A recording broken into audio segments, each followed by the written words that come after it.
Yo, Steve Harloha now. Sweep up midnight with Dave, not him, man. Podcast on a Thursday night. How's everybody doing? Oh. It's T-Hard days not here to here. Oh.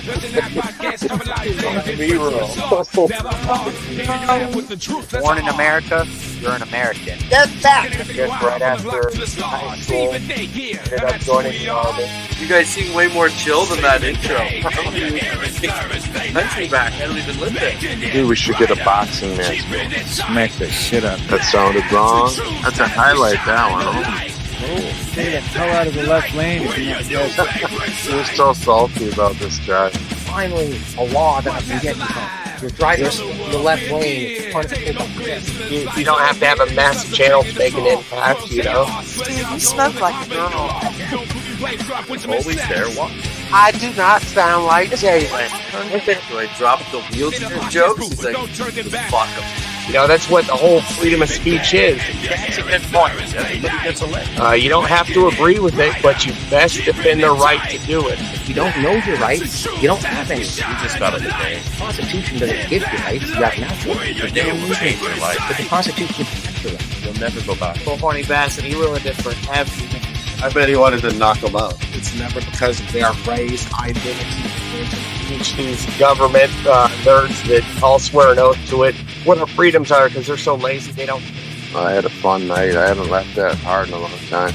you know, don't live on the past or take the present for granted and only think about the future. People are wearing blinders. They don't understand. I'm not going to apologize for that. I'm calling him a idiot. I'm really disappointed in you. Something just didn't agree on. Had all my money on.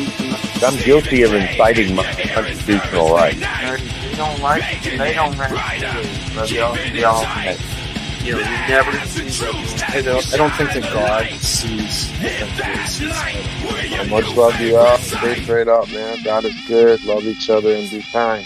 much love, much aloha, and most important, Steve and Dave, not here to behave. Kicking it raw from a studio cave. Flipping the script, making you laugh. Spitting some truth, no need for a graph. Thursday night, we on that grind. Press play and wine and free your mind.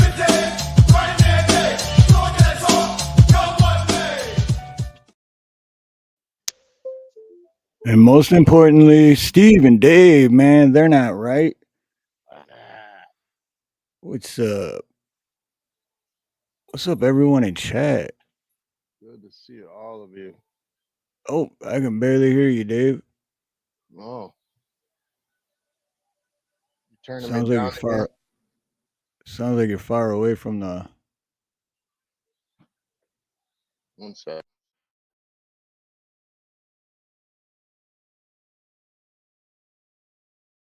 Yeah, it doesn't even sound like it's going through your microphone.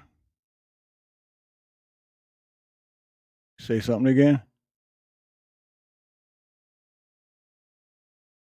All right, I'll let him work on that. Oh, he's muted, so I'm sure he's working on that. But What's up? there you go. Is Say better? something. Oh yeah, now I can hear you. Okay, cool. But Mr. Danny Cola, Mr. John Danny Cola, and Steve J.M. Unleashed. Good to see you, brother. Good to see you, man. You got Steve O'Neil. Vote for Neil.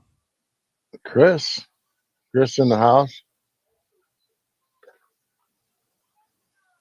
John Denny Cola, we still didn't get him his freaking song yet, dude. Been a busy week. We're gonna get there though, right? Oh yeah. And Cheryl Rich. Aloha Cheryl. Always good to see Cheryl Rich. Karen Reese. Aloha Karen Brew W. So yeah, I'm working. I was gonna do. I haven't had a chance to get a hold of Big Chap, but we're gonna be doing a tribute for our brother Ronnie, but I didn't have enough time to do it tonight, so we're just gonna have a regular show tonight. And but I'll put out on my community page once me and Big Chap set it up and get everybody. It was just too quick to make it happen tonight. Yeah, and we want to make sure it's done right. Right, yeah, exactly. Ronnie deserves that. I was on a Yep. couple last night. Mr. B had one, and I caught some of Chaps. But yeah, we sure are gonna miss Ronnie. Been thinking about Yeah. that dude all day. Yeah, me too. Since Tuesday. I mean, since I found out, basically. I've made some serious changes in my medical thinking too. I'll tell you that.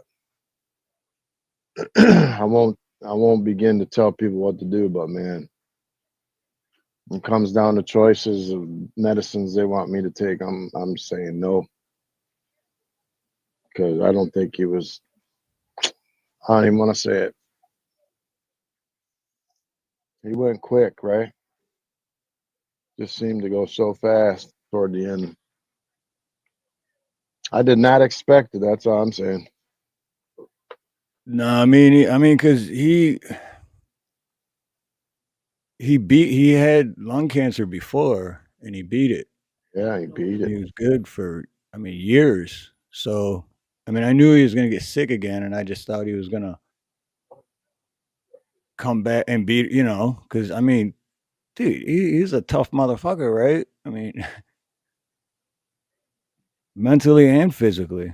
So, I kept thinking yeah, all night last night was like maybe he's flying. I kept writing it all over the place like he's flying high with the angels. You know what I mean? Like, yep.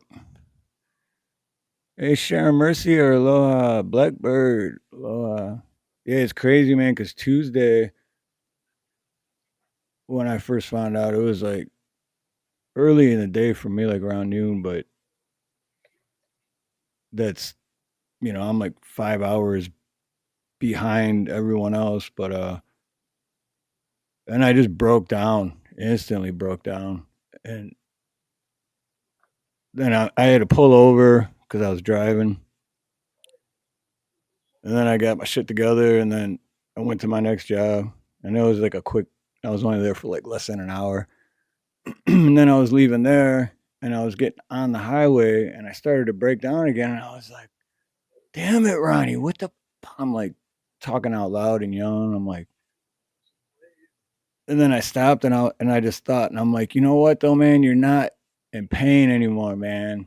I just, I just wish I knew that you're happier now. And then as soon as I got on the highway and like because I was like, this is the highway and I was getting on, so like all this is blocking the sky. And as soon as I said that, and as soon as I get on the highway, there's this freaking bright ass rainbow that was just like, dude, I was like, I just started smiling and I kept crying in tears of joy. But I oh was yeah, like, what the? I Because had. I see rainbows all the time, but they're not that vibrant. They're not, it was weird, man. Really I weird. hit. I hit the tears when Mr. B sang the song, the coffee about the coffee, like Ronnie's favorite song. I don't remember the name of it, but the last What the song one? Mr. B did. Yeah, the one he ended the show with. Oh yeah, that one hit me in the chest.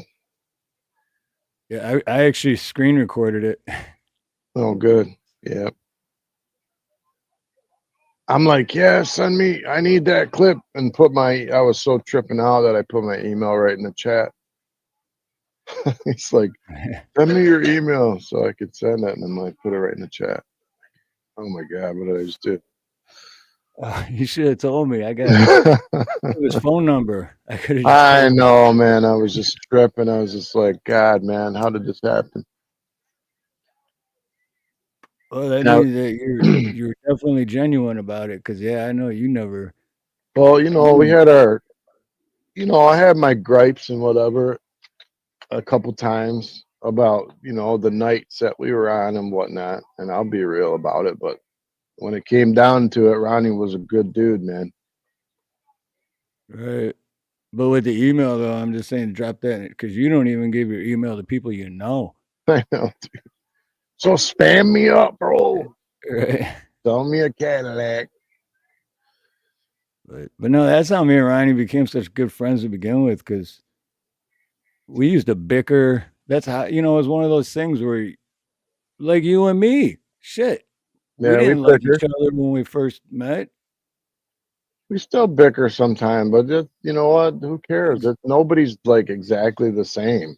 Right. And then so did me and Ronnie. Same thing. Like we bickered, but it was like not in a hateful way or anything like that. It was just like but then like I always say too, at the end of the day we have more in common than we don't.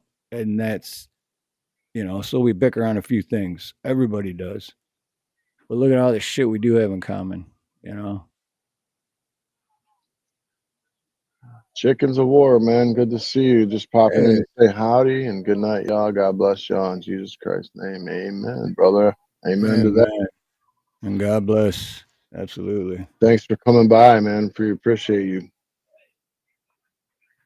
Yeah, is this true now? I mean, I know we're doing a tribute on another night, but from what I read it was actually him and his wife's, like, I don't know if it's the anniversary or something. It was like some special day between them or something. The day he went. Shit. That's what I I don't that's what know. I read on one of the places I was yesterday. Oh wow. Oh, we'll have I to didn't know that. we'll have to look into that more before I say that's truth. But I mean, someone did type that. Right. Right. Well, one thing I do know is it was the day after my sister's birthday, or it would have been her 50th birthday. Dude, speaking of that, okay, you're getting old when you get a freaking AARP envelope in the mail and it says you're able to join in 1 month. I was like, what? You're like, no, I'm not. Wrong address. This I'm is the like, wrong. AARP is for old people. What are you talking about? This is a different Dave. You sent this to the wrong house. And my wife's like, no, really, you're yeah, AARP time. Wow. And I've been watching these AARP things for years. I still don't know what it even is. I don't either, really. I mean, I never. Yeah. Brew, thanks, buddy. I'm not there until December 19, man. But What age is it when you become a senior citizen? Hey, Tammy C, aloha, and thank you. I know at 50, when you turn 50, you get half off, I believe, on golf outings. Like your tee times are half off or some crap, 35% off or something. Neil says it's Damn it. 55. Really? Dude, I always thought it was 65. Man, that means I'm closer to senior citizen than I thought. Okay, JM Unleashed says it's AARP is the American Association of Retired Persons, a nonprofit organization that focuses on issues affecting people 50 years old and older. What's up, Miss D? Oh my gosh, Miss D, aloha. Good to see you. How have you been? Good to see you. Long time no see. Yeah. Yeah, so, oh, wait, look at this. It gets worse when you get ads for electric scooters. Oh my God. Am I really there? I'm not there. I ain't buying it. I have a picture of me because right after Stosh passed, he had one of the electric scooters, and I moved back to help clean out the house, get ready to sell it, which took a year. But anyway, it was winter time and it was like snowing, and he had one of those scooters in the garage, and I had a bunch of friends over, and we charged it up. And there's a picture of me, and I had my Hawaiian sweatshirt on. I forgot what it Yeah. said on there. And then we also found like an actual gas mask from like World War II in his house, and I had the gas mask on. Did you have it on because of this? Hawaiian sweatshirt, gas mask. I'm riding the scooter doing donuts in the snow and holding up a Labatt Blue beer. Dude, it's just a great picture. The Jeez. lighting sucks, but Good to see you, Karen. And Steve-O says AARP arrives at 50 senior citizens, I believe, are 65 because he's 64. Just saying. I would have never guessed, Steve-O, that you were 64, brother. Oh, we were about the same age. J.M. wants to see yes, the picture. Steve, I never would have thought you were 64 either. I thought you were like 98. Right. And, Nah, I'm and, just kidding. and if Ronnie was here, he'd say 198. 109, right. I'm just kidding, Steve. No, I've just always known that because a long time ago when I first met Steve and we talked backstage. I just 60, remember 65 is when Medicare starts. I will be getting it in April. Oh, okay. I remember one of the first times I ever met Ronnie, and I know this isn't a show about that, but I remember him saying something to me. His most excited I've ever seen him was going to be the show that me and you were going to tell it all. Oh, yeah, remember that? And so we started to tell it all and then realized that we couldn't tell 80% of it because we were like, Yeah, we didn't what do you think call it? ahead. Incriminating ourselves in a big way. We're like, wait a minute, we can't really say this on a live stream. Like, And he's like, oh man, shut up. That's why I'm here. You got to tell us all the juicy stuff. It was a great night. It was a great. that was a good stream too. That was a Yeah. really good stream. Yeah. Bronny was in a great mood on that one. See you, Jimmy. Son's buddies over from college. Came from the dorm room upstate somewhere in Michigan. Take care, Jimmy. Hey, Jimmy, come here. Yeah. Say hi to my buddy Steve, man. Steve, how's it going, man? Hey, aloha. Jimmy, How's it going? the up and Aloha, coming brother. star in college. Yeah. He wants to be president, so if you ever hear his name later. As long as you don't indemnify the police, he's got my vote. No, he could also be a pitcher for the Tigers. What'd you say? Are you talking smack? Come here. Say it on mic. I dare you. Yeah. You want to say something? Come here, honey. No. Okay, bye. Are you live? I'm live. Is there like people watching? You want me to turn the camera on? What are you going to do? Trump 2024. Hold up. Hold up. You're going to make Steve mad with it. Do it. You're mad with what? What's that? Chicken shit. Hey. Well, now I got to know what was going to make me mad. He said Trump 2024. Oh. Yeah, well, any day I'd rather have Trump than the other No, he evil won't get side. mad. No, he won't get mad. I was just kidding. No, he's not a liberal. He's a I'm a neither. He's a I don't want neither one. He wanted better choices. Well, at least Hawaii will be escaped from the nukes. Hope so. It's funny. Is he a libtard? I know he didn't say libtard. He didn't say libtard, but that's what he was going for. Funny as hell, though. He's like, wait, is Steve a liberal? That's like kind of saying, is Steve a hemorrhoid? That's the way he said it. No, is he that fucked up in the head? One of those idiots? Anyways, yeah. These guys are getting old. Pretty soon they won't be here no more. I'll miss all the excitement and crazy stuff.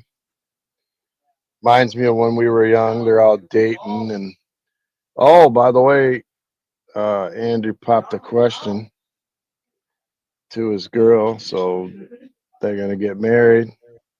He popped off, I think it was like a carat and a half or something. Pulled out the ring, and I was like, bro, you better start paying like rent. You can afford a freaking carat and a half. I want some rent money, bro. No, Well, but if he ain't paying rent, that's how he can afford it. no kidding. Anyway, but she said yes. She's gonna have a daughter, another daughter-in-law, with more of them crazy rugrats to follow, I guess.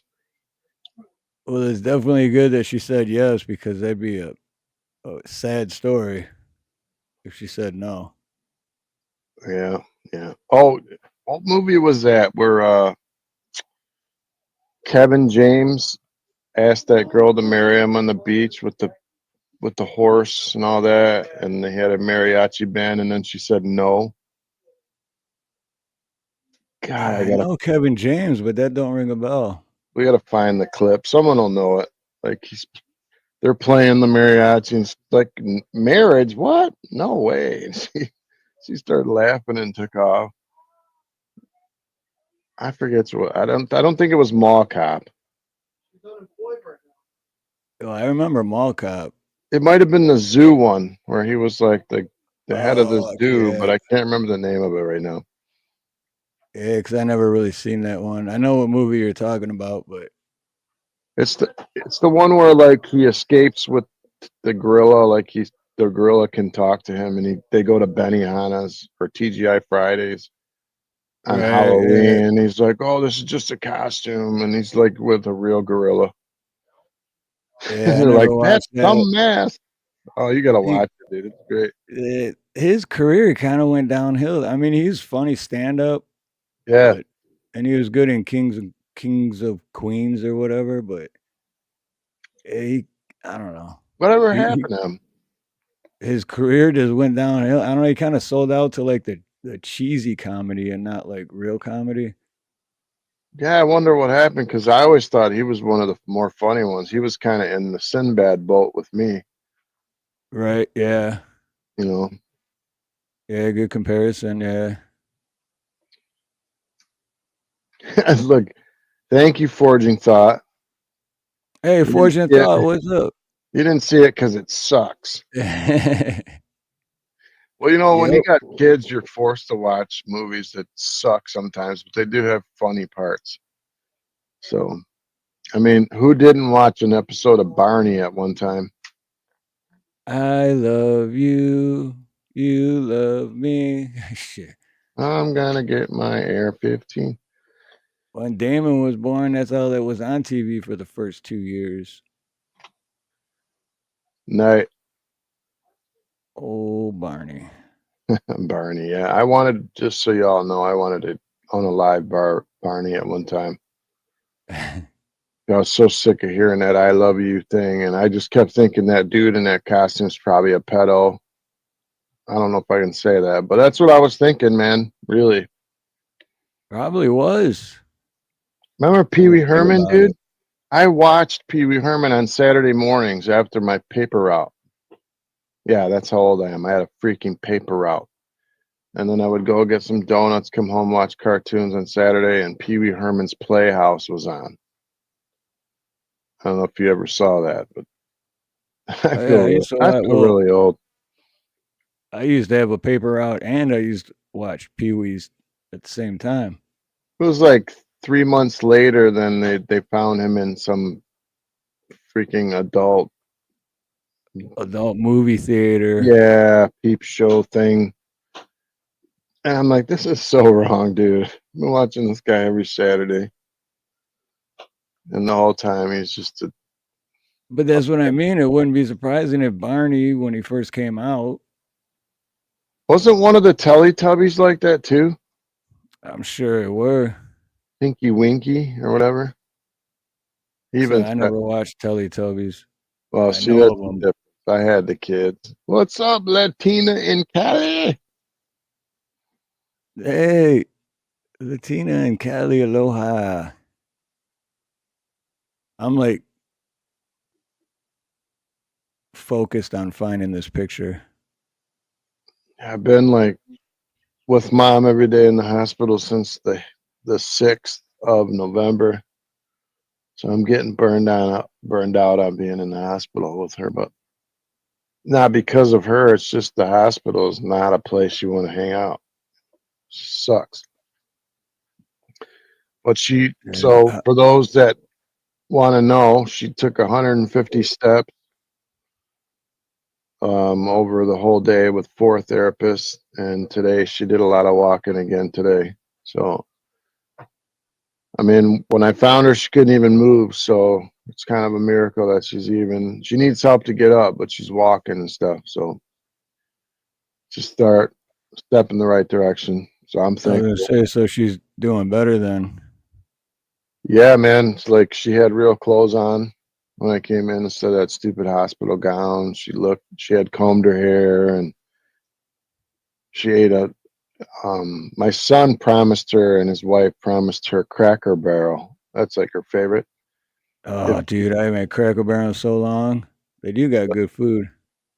Yeah, and they're like, if you do all your PT appointments and walk all day, then we'll get you whatever you want from Cracker Barrel. And you know how far it is. It's like 40 minutes from us in Belleville, or 35 minutes. Yep, And right off 94. Yep. she likes that fried okra. I don't know if you know what that is, but it's like the Southerners like that fried okra and like pinto Okra. beef. Yeah, it's not what I would have thought she would like, but we did get 12 sweet cornbread muffins with melted butter on the top, and those are good. Those are real good. Yeah, Neil knows what I'm talking about. He loves the Cracker Barrel. The Cracker Barrel What is is okra? Trying to figure okra sounds familiar if I'm even saying that right. Okra. I always like to make fun of the name too, like the Cracker Barrel. You remember how you used to get called crackers? Yeah. Like a bunch of crackers in a barrel. But Neil says he loves Cracker Barrel. Country fried steak. Oh, check this out, man. Yeah, it is a vegetable, Steve. It's a vegetable. Sorry, I didn't answer Oh, you. okay. Okay. But they have fried apple French toast with butter pecan and butter syrup. How's that sound? It's 1,200 calories for one breakfast. I was gonna say it sounds like it can give you high cholesterol. But Yeah, it sounds good though. if you ate that every day, even you would get fat. Right. Oh yeah, I but probably I will, would. I buddy. probably would actually gain weight if I ate that every day. You're It would be super good. tall. I think you're taller than me. Who? You, I think I'm like shrinking. Well, me too. Well, one, I got bad posture, but if I stand up straight, I'm like basically 6'2", but when I'm not standing up straight, I'm just under 6'1". So Yeah, I'm 6'1". I mean, with boots on, and if I wear my like platform stiletto heels, I'm about 6'5". But that's only that's like the weekends only. wear the Tom Cruise shoes. Yeah, That's what I thanks call them. for appreciate you, man. I feel like my mom is like the mom of YouTube now, because every show I've ever been on, they all know my mom because she hung out in the chats and stuff. Yeah. Thank you, brother. Yeah. Appreciate it. Plus, she's cool as hell. I mean, oh, there we go. I just found it. Oh, okay. What'd you find? Let me see. That picture. Oh snap! Let's see. How can I Okay. bring it up? I gotta find it in here. Dang it. All right, it should be easier now. Forging says you got the bad postures because you drag around your heavy ass. Oh no, he said plumbing. My bad. I thought I was like, this man's butt ain't that heavy.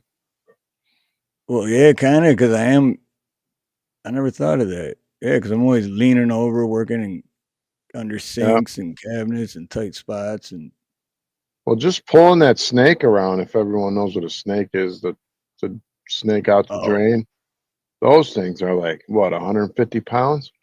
dude, sometimes more depending on what machine or Yeah, how long the cable is or how thick the cable is. Yeah. I had a 75 foot 3/4 inch Man, I couldn't even lift it out of my truck, and I'm a big guy. I couldn't lift it out myself. I had to drop it on the wheels. Like, damn. Dude, and Yep. when I was doing that back in Michigan and I worked for Phil's Plumbing, dude, the one they supplied you with, oh man, that thing was well over 250 pounds. And you know how like some basements in Michigan and Detroit, like you go down the stairs, but then it's like a little Oh turn yeah, and yeah. then a little turn. And dude, that machine like barely fits so when you get to those turns and you're by yourself, like, dude, oh man. What's up, Van Life? What up, van life? My I'm glad brother, they don't got basements here. my Arizona brother, right there. Yeah, I want to go out there so bad, but it's like picking up my whole life and moving to Arizona is like that's like crazy, right? Just it would be crazy just to pick up and go. I mean, I know you did it, but It's a little crazy and it's a little scary, but yeah, it's I don't know. It was fun and it worked out perfect how's the weather, bro? right now. Regular day. I mean, it's not super sunny, but a little overcast, I guess. We had But yeah, flurries today, snow flurries. basically 79 and sunny year round. So yeah, we had flurries most of the day today. A little bit stuck to the windshield. Oh yeah, I'm surprised you haven't had more because yeah, end of November. It's usually snowing by now, right? How come everybody I know is shrinking? Comes with age. All right. Honey, I Shrunk the Kids. Yeah, this Remember that is true. movie? That's true right there. Every day I wake up, I've been saying thank you in the morning. So thank you, God, for another day to try again. Help me to do my best today and not be a jerk. Don't be a jerk. Well, sometimes I'm a jerk anyway. Yeah, true. Gravity gives you moobs, JM. I don't know if they make something for men, but in another 5, 6 years, I may need something. Some sort of sports bra for men. Not yet. Another 5 years, though.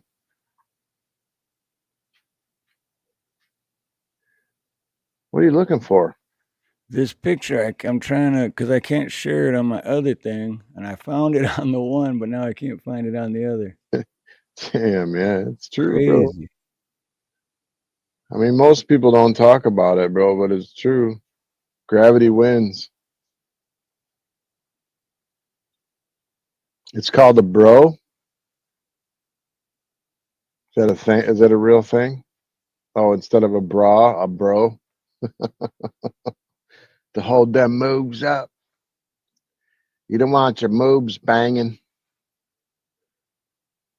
Oh, there he is, Mr. B.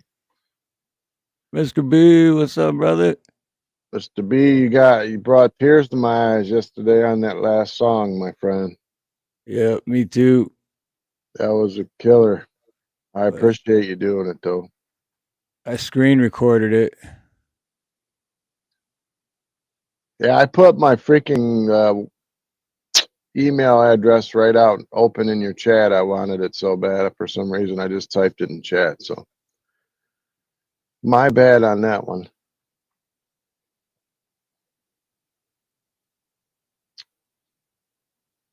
Wait, what? Oh, he lied. He's trolling. There's no bro. He just pulled it out of his butt. Drinking So, milk is all you can do. yeah, I guess to keep your bones strong or whatever.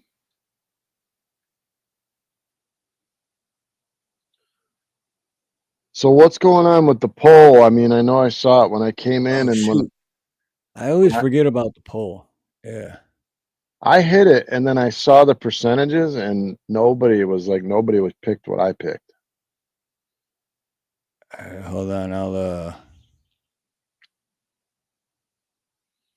Hey, Mr. B, dude, that was awesome what you did yesterday. I was so grateful. We're gonna do something later, but we want to put some time into it and make it right.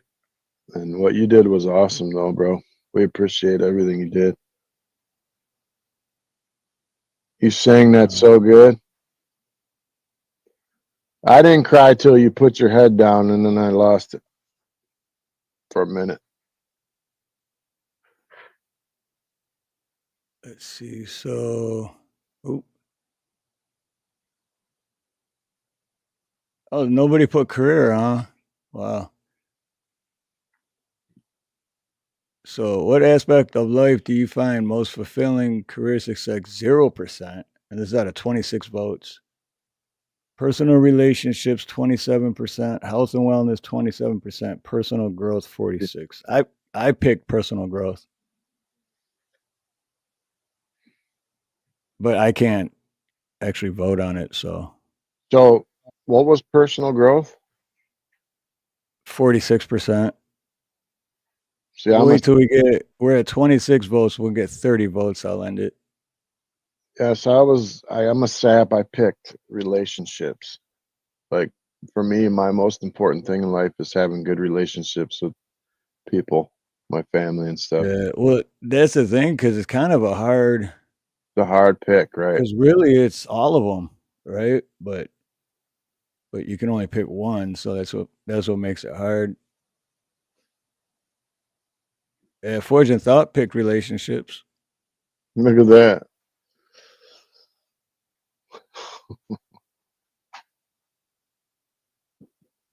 And no, dude, that's just because I was looking for that picture. I know. I stopped because. Wait, where'd it go? I thought I shared that. Oh, I guess it didn't work. That's true, Mr. B. I appreciate that, man. Plus, dude, you rock that beard. I just got to say, I saw that beard on you. I was like, yeah. There you go. JM Unleashed. You still in chat, JM? I did all that for you, brother. Because you said, now I want to see it. There you are. Hey, is that the Dearborn house? And Forge and Thought. That's why I had that glaze in my eye. No, that's Stasha's house. Remember over on okay, yeah. Angeline? Yeah. Wow. You got a Lions coat on? It was cold too, man. All I had was that sweatshirt and a t-shirt. I'm out there doing donuts, drinking Labatt Blue with the gas mask on. That's hilarious. I don't think it's a Lions jacket. No, it says Decine on it. Okay. Decine. What's up, Travis Joe? Good to see you, bro. Brandon Mitchell. Hey, Brandon Mitchell, Travis. But all right, I feel better now. I told Jam I'd find it, and I found it. Now I don't have to gaze off into the distance and make Forge and Thought sad. I know, you made the poor guy sad, dude. Jam enjoyed your picture, I see. Dang, Jam. Right on. Brother. Ooh, right on. And thank you, brother, for a member for 16 months. That's awesome, dude. Thank you. Why do I always forget to hit the freaking like button? I swear we always forget to ask, like, if you guys could remember to hit that button, man. But I even forget. Am I losing it? I am going to be 50. I got my AARP papers. Even though JM isn't obviously a new member, he's been a member for 16 months, we're still going to give him a shout out. No kidding.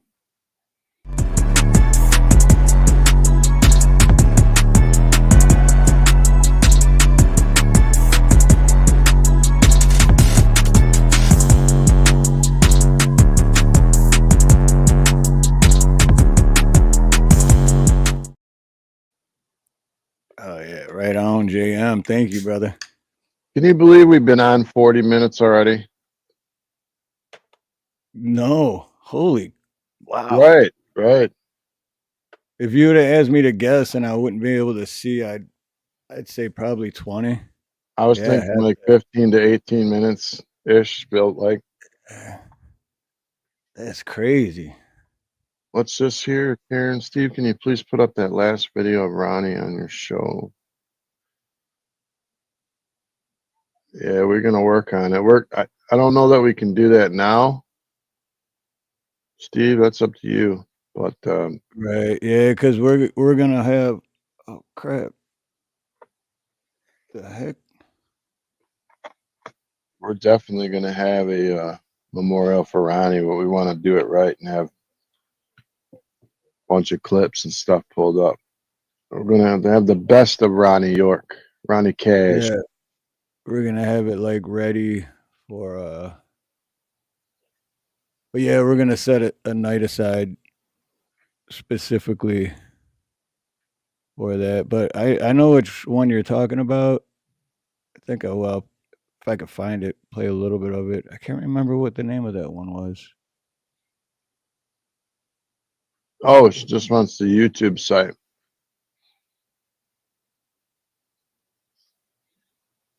You mean for the right? So you mean the link for that video? Yep, that's what I'm trying to do. I got a. I can't remember. I think it was this one. Wait, foraging you don't know? Am I reading it wrong, or is foraging didn't know? Oh God, okay. Man Life doesn't know either, man. Yeah, guys. Unfortunately, we found Steve found out yesterday, I believe, right? Tuesday. Tuesday, yeah. Tuesday morning, they found Ronnie's neighbor found him Tuesday morning at 11 a.m. Texas time. So, and then I found out like around noon my time, which was 4 hours later, basically.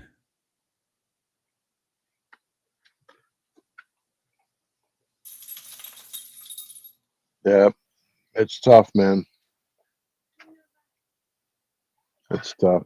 He went real fast. It was a shock. Remember the last time when he came on, we're like, come up for a couple minutes, come up. He's like, man, I don't even want to be on camera, but yeah. Yep, that's the one I'm trying to find because that's I think that's the one that Karen's talking about. Yeah, man, right? Yeah, That's how I felt too, man. Just like so fast.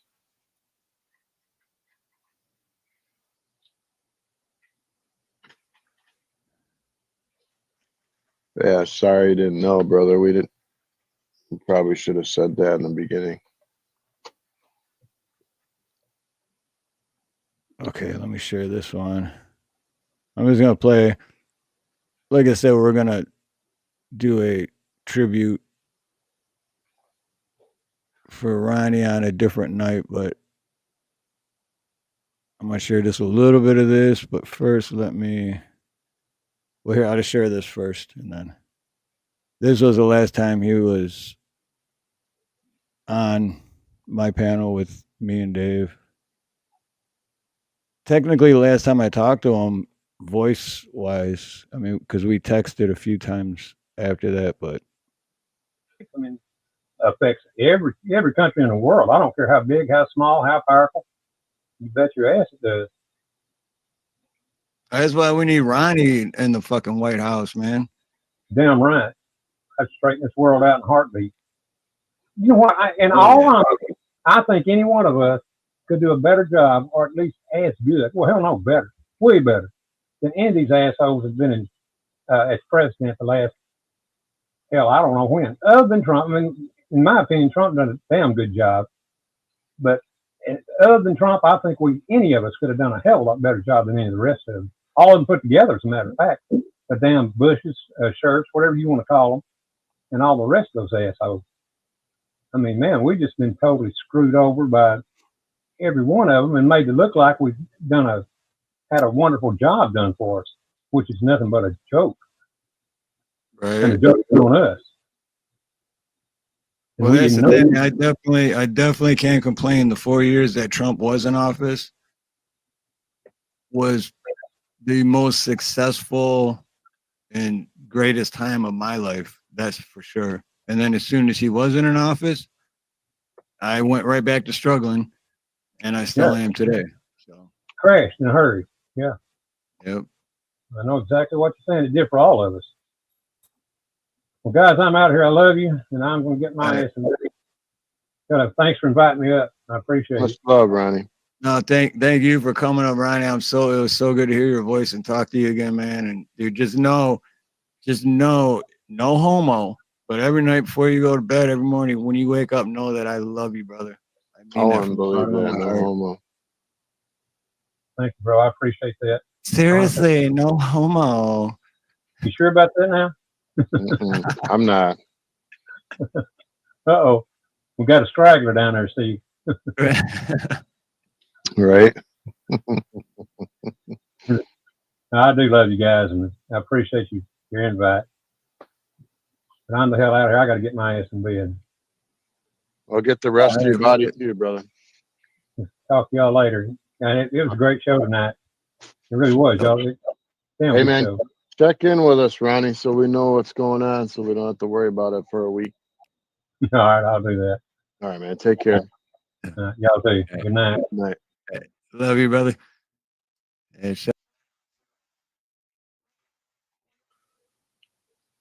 Yeah, that's tough.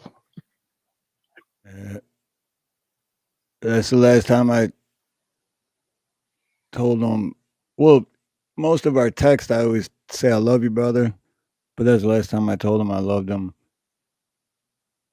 Using my voice, I guess. But I'm gonna get the link for this, Karen. And oh, I'm looking at chat. That is the one you were talking about, though, right, Karen? Too Tall. What's up, Too Tall? Good to see you, brother. Yeah, man, you can't. Man's got to work, bro. Unfortunately, we all have this stupid lives to live running the rat race and don't have enough time.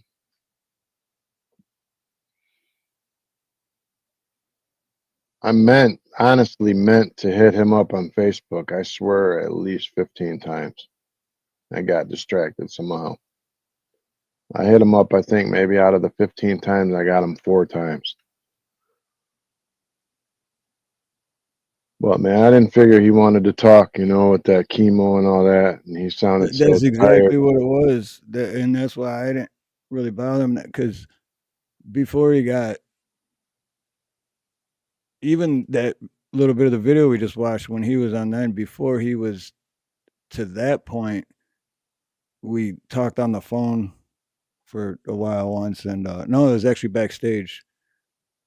And he was just like, I just, man, when I don't feel good, I just, I'm not being a dick. I just don't. And I'm like, I get it, because I'm the same way. When I'm not feeling good, I just want to be left alone. And it's like, I get it. People are, well, this is what he said. He's like, I get it. People are checking on me and they're worried and stuff. He's like, but I feel like shit. I just, what's up, Yankees? Hello, brother. What's up? But so anyway, that's why I, didn't. I tried to. I still texted him and stuff and talked to him, but I tried to leave him alone for the most part because I mean, I get it. You feel like shit, man. It's like, I already feel like shit. Stop bothering me. I know you're doing it because you care and you love me and shit, but damn, I just want to rest. Yeah, it's like he was so freaking tired, man. It's like chemo kills all your cells, your good cells and your bad cells. That's how it kills the cancerous cells, man. But your body, it takes a while for your body to bring those good cells back. And during that time, it's like you feel like you have the worst flu you've ever had. Basically, is what I saw in my dad when he had it. Mhm. It's like he just felt like he had the worst flu for like 3 weeks straight. And then once those cells started to regenerate, and you know, when you're older, they don't regenerate as fast. It's almost like I wish they could give them some sort of, you know how they have the stem cells and all that. It'd be nice if they could give them some sort of shot of those good cells. You know what I mean? Yeah. Like a What? transfusion type deal. Oh yeah, van life. That's very true. And yeah, at least he lived long enough to see that Trump won this time because that did mean everything to him. You know what I think about when I think about that statement, though? I think about, man, right now he's standing in front of the one that actually has the answers. I was going to say he knows the truth. Like he always wanted the truth. He knows all of that shit now, and I was thinking about that too. It's like which we in our human form with our little tiny 3-pound brain, we couldn't even handle a quarter of the actual truth. You know what I mean? Like we'd have aneurysms if we knew a quarter of the actual truth, but now he knows all of it, man. And he's probably And thinking, "Shit, man, we were all wrong, bro." much as smart as we think we are, Right? and then you turn around and you're like, oh man, I left the keys in the ignition. Or you go outside for something in the garage and you're like, oh man, what did I come out here for? Or whatever. You know what I'm saying, man? We're all just we're just getting old, bro. Every single one of us has a date like Yeah. Ronnie had. And the thing is, you don't know that date because, like a little bit ago, you said, never enough time. It's like you don't know how much time you have. Like, It's I like mean, my tomorrow. sister, for example, she Yeah. was perfectly healthy and she was happy and smiling at work, and then boom, just like, oh, time's up. Like what? Like, you know, there's someone on their way to work, or you ever see those videos where someone's driving and all of a sudden a tire comes flying from the other side of the highway and right into their windshield. Oh You yeah, you just can. happen to be right in that spot at that time. Like, time's up. And you never leave the house in the morning thinking, man, this is the day. Eh, yeah, exactly. Yep. Just like, oh man, I gotta go to stupid work again and see these people again, and that's why I'm trying not to murmur when I wake up. I'm trying to be thankful for my days. Trying to like on purpose just say thank you, God, that I woke up today. Help me to be better than I was yesterday. Help me to be a good Dude, example to my kids and people around me. that's funny, not funny, but it's weird that you said that because that's what I've been doing for years. Yeah, Even when I'm down and out every day and every night, I always, first thing I say is thank you for my life and for everything I do have and for everyone that's in my life.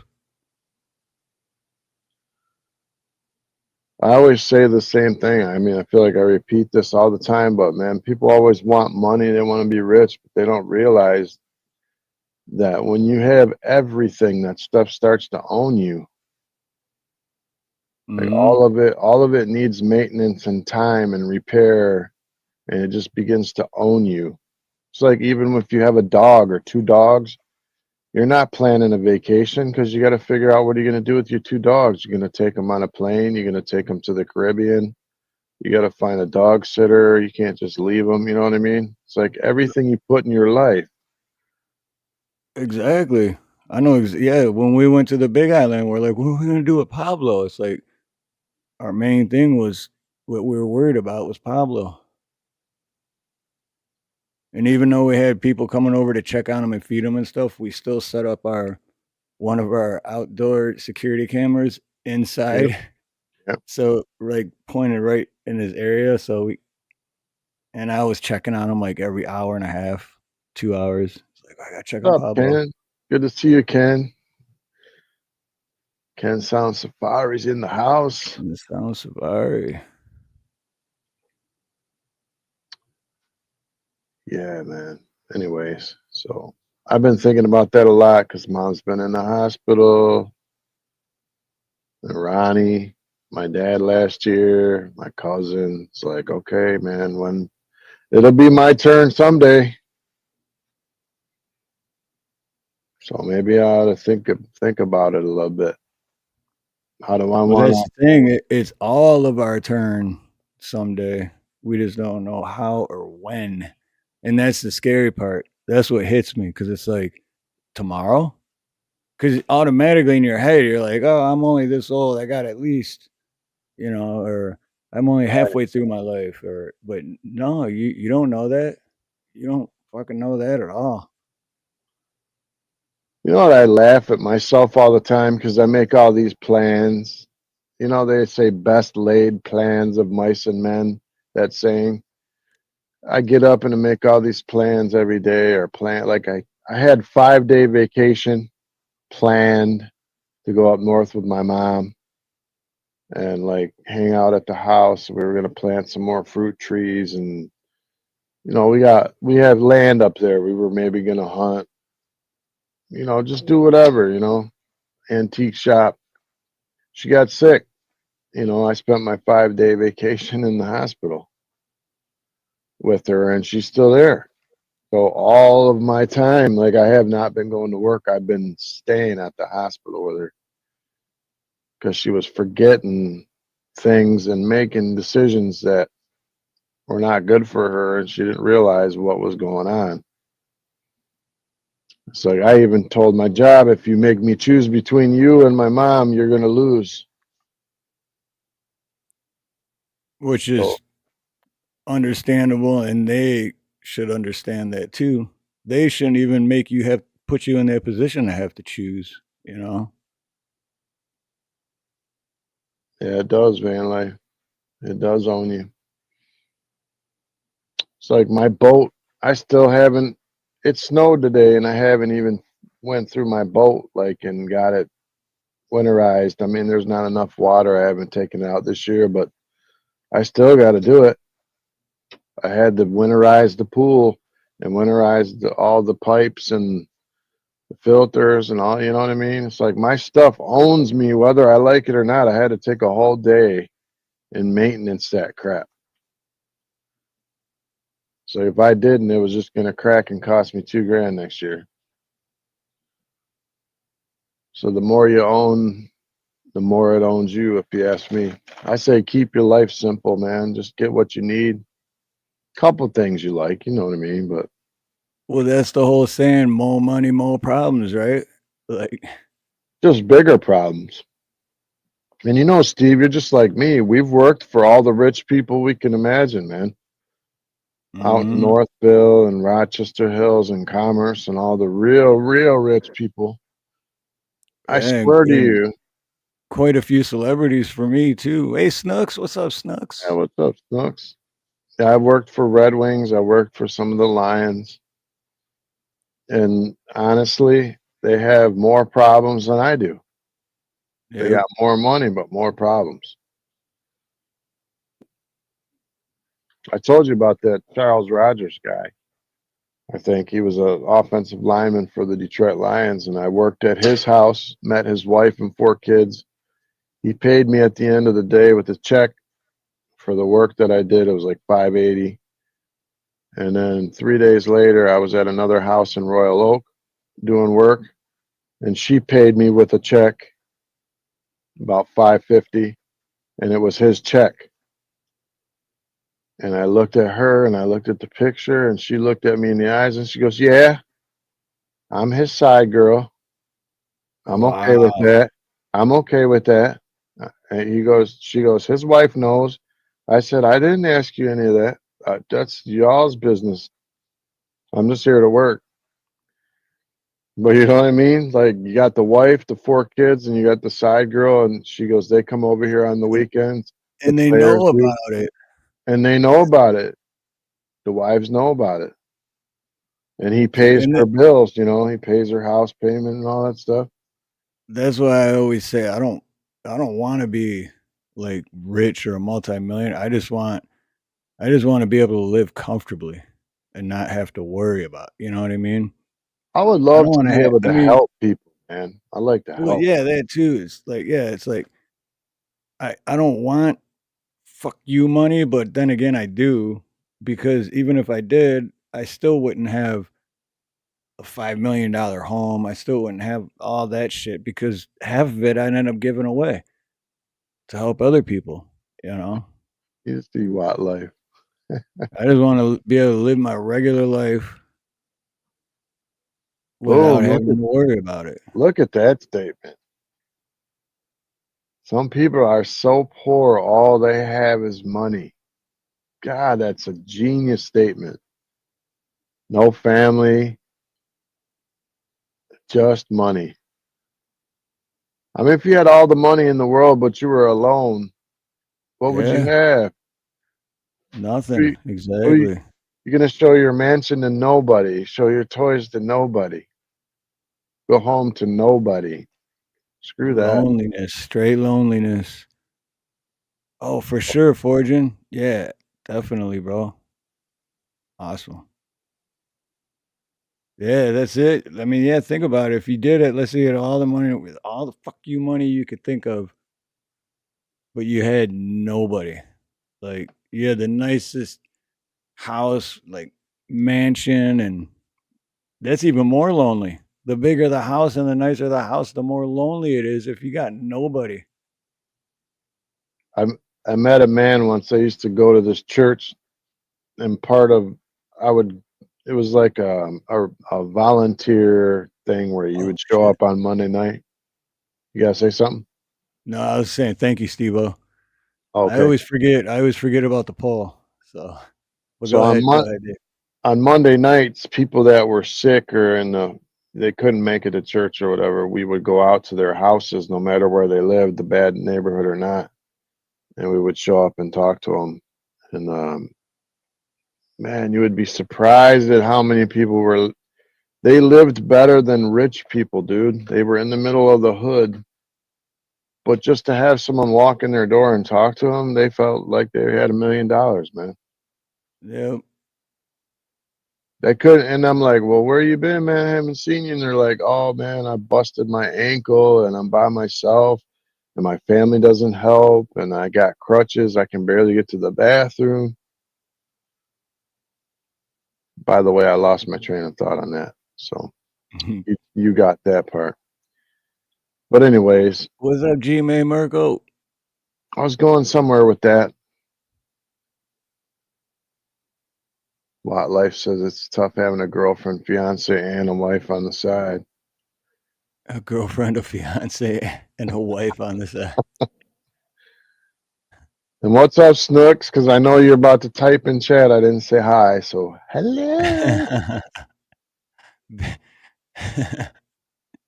GMA. All right, let's switch up the topic a little bit because there's a Yeah, video that came out a half hour before we went live by one of my favorite channels that is a little bit controversial, but I have not seen it yet, so I I gotta remember. see what Mr. B says first. Money can definitely buy more happiness if you keep yourself real. Remember where you started and always help out. Absolutely, Mr. B. Exactly. And I remember what I was going to say really quickly was on those visits. One of them was to the hospital, and the guy in the hospital was sick, and he wanted prayer from the minister dude I was with. And he told me, young man, come here, I want to tell you something. And he was like 70, and I was young. I think I was about 30. And he said, listen, I chased my whole life. I worked double overtime trying to get all this money. He said, now I have all that money, and I wasted my whole life, and I traded all my money just to have my health back. He said, don't make Yeah. the same mistake I did. I said, I won't, sir. And he shook my hand, man. I never forgot that. 40, 50, 60-hour weeks. For what? It's true. And, you know, like they always say, too, you're not bringing it with you, you know? I get it if you're working for something, you know what I mean? Like trying to get a house for your wife or whatever, start your life. I get it. I'm not saying don't get any money. Just saying don't be greedy. Right. Anyway, I'm shutting up. All right. So, yeah, we'll switch. And first, I got to shout out Brian from the channel The Disturbing Illusion, because he has zero. He's not biased at all because he's not on the left. He's like me. I'm not on the left. I'm not on the right. You get it. But I haven't seen this yet, so. So hard and so often is because truth matters. I mean, doesn't it? The only way you can penetrate a lie, the only way you can dissolve deception is by truth, right? And if you choose to participate in the lie and promote the lie and vote for the lie and support the lie, then you're not just compromising with tyranny, which, by the way, you can't compromise with tyranny because when you try to do that, you get more tyranny. But this isn't even compromise on the part of people like Anomaly. This is complicity. You're actually participating in and approving and voting for the father of the vaccine, Operation Warp Speed. I like Take the Guns first, due process second, $12.4 trillion in additional national debt. I'm going to go over this again, but there's some new stuff. Just wait. There's more. Anomaly is totally pulling his pants down and showing the world who he really is and whose side he's really on. And it's not yours. The only people who are on your side are the people who are willing to step forward and give you the bitter pill of the truth. The Ryan Christians of the world, the Whitney Webbs, the Derek Bros, the Andrea Lyns, and all those people out there who refuse to compromise with and support and vote for tyranny and psychopathic tyrants. I just want to remind you from Donald Trump's Truth Social, there's more, guys. You got to stay tuned.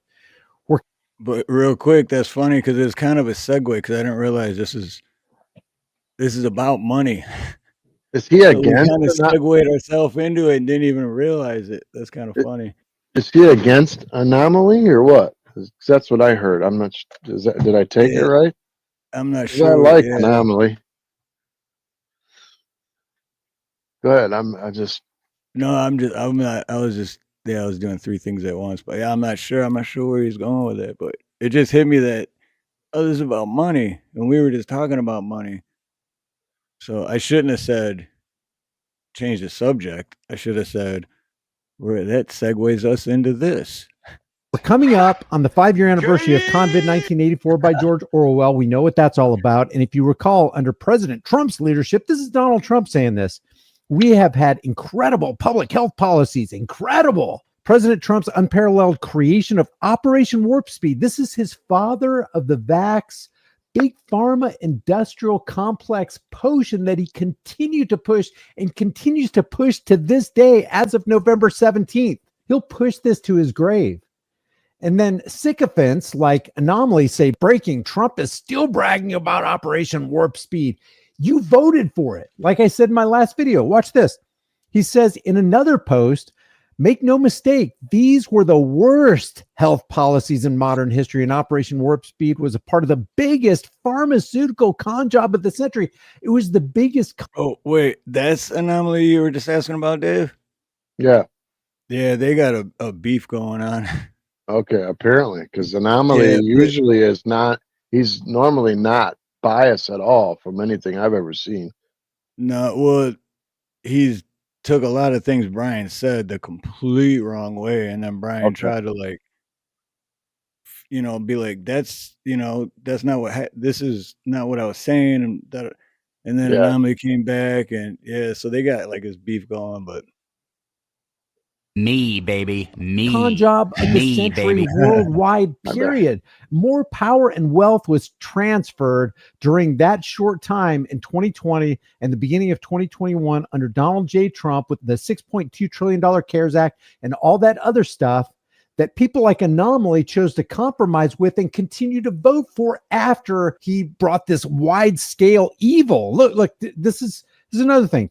Anomaly says the health policies of 2020 were some of the most evil, tyrannical, disgraceful things that have ever happened in our nation. And guess what? Anomaly says, I'm going to vote for it again. And he did.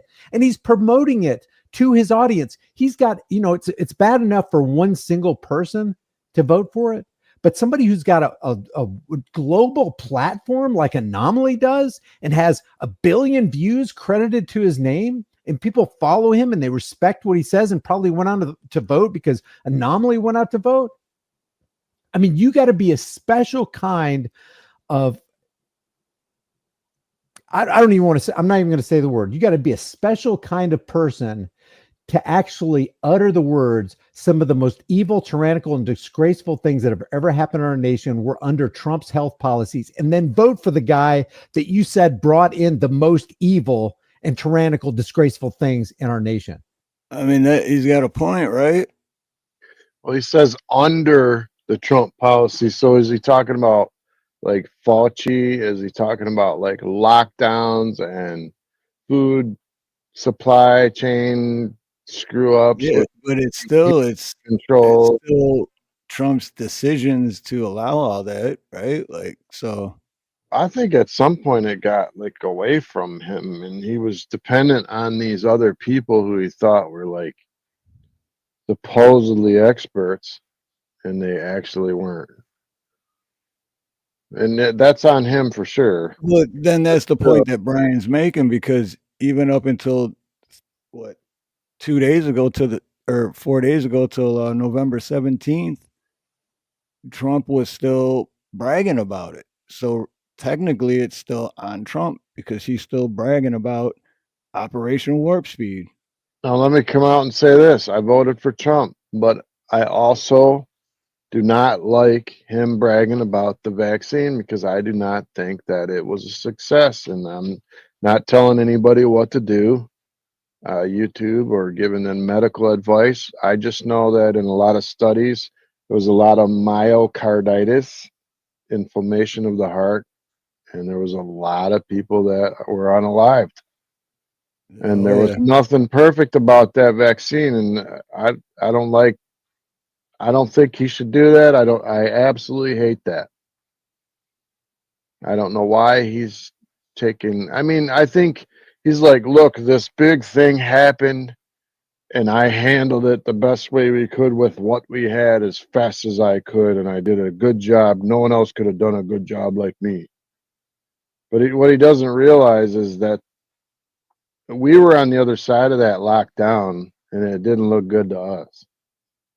He probably didn't affect him, you know what I mean? Well, I'm the greatest. The greatest. I tell you, anything I do, I'm the best.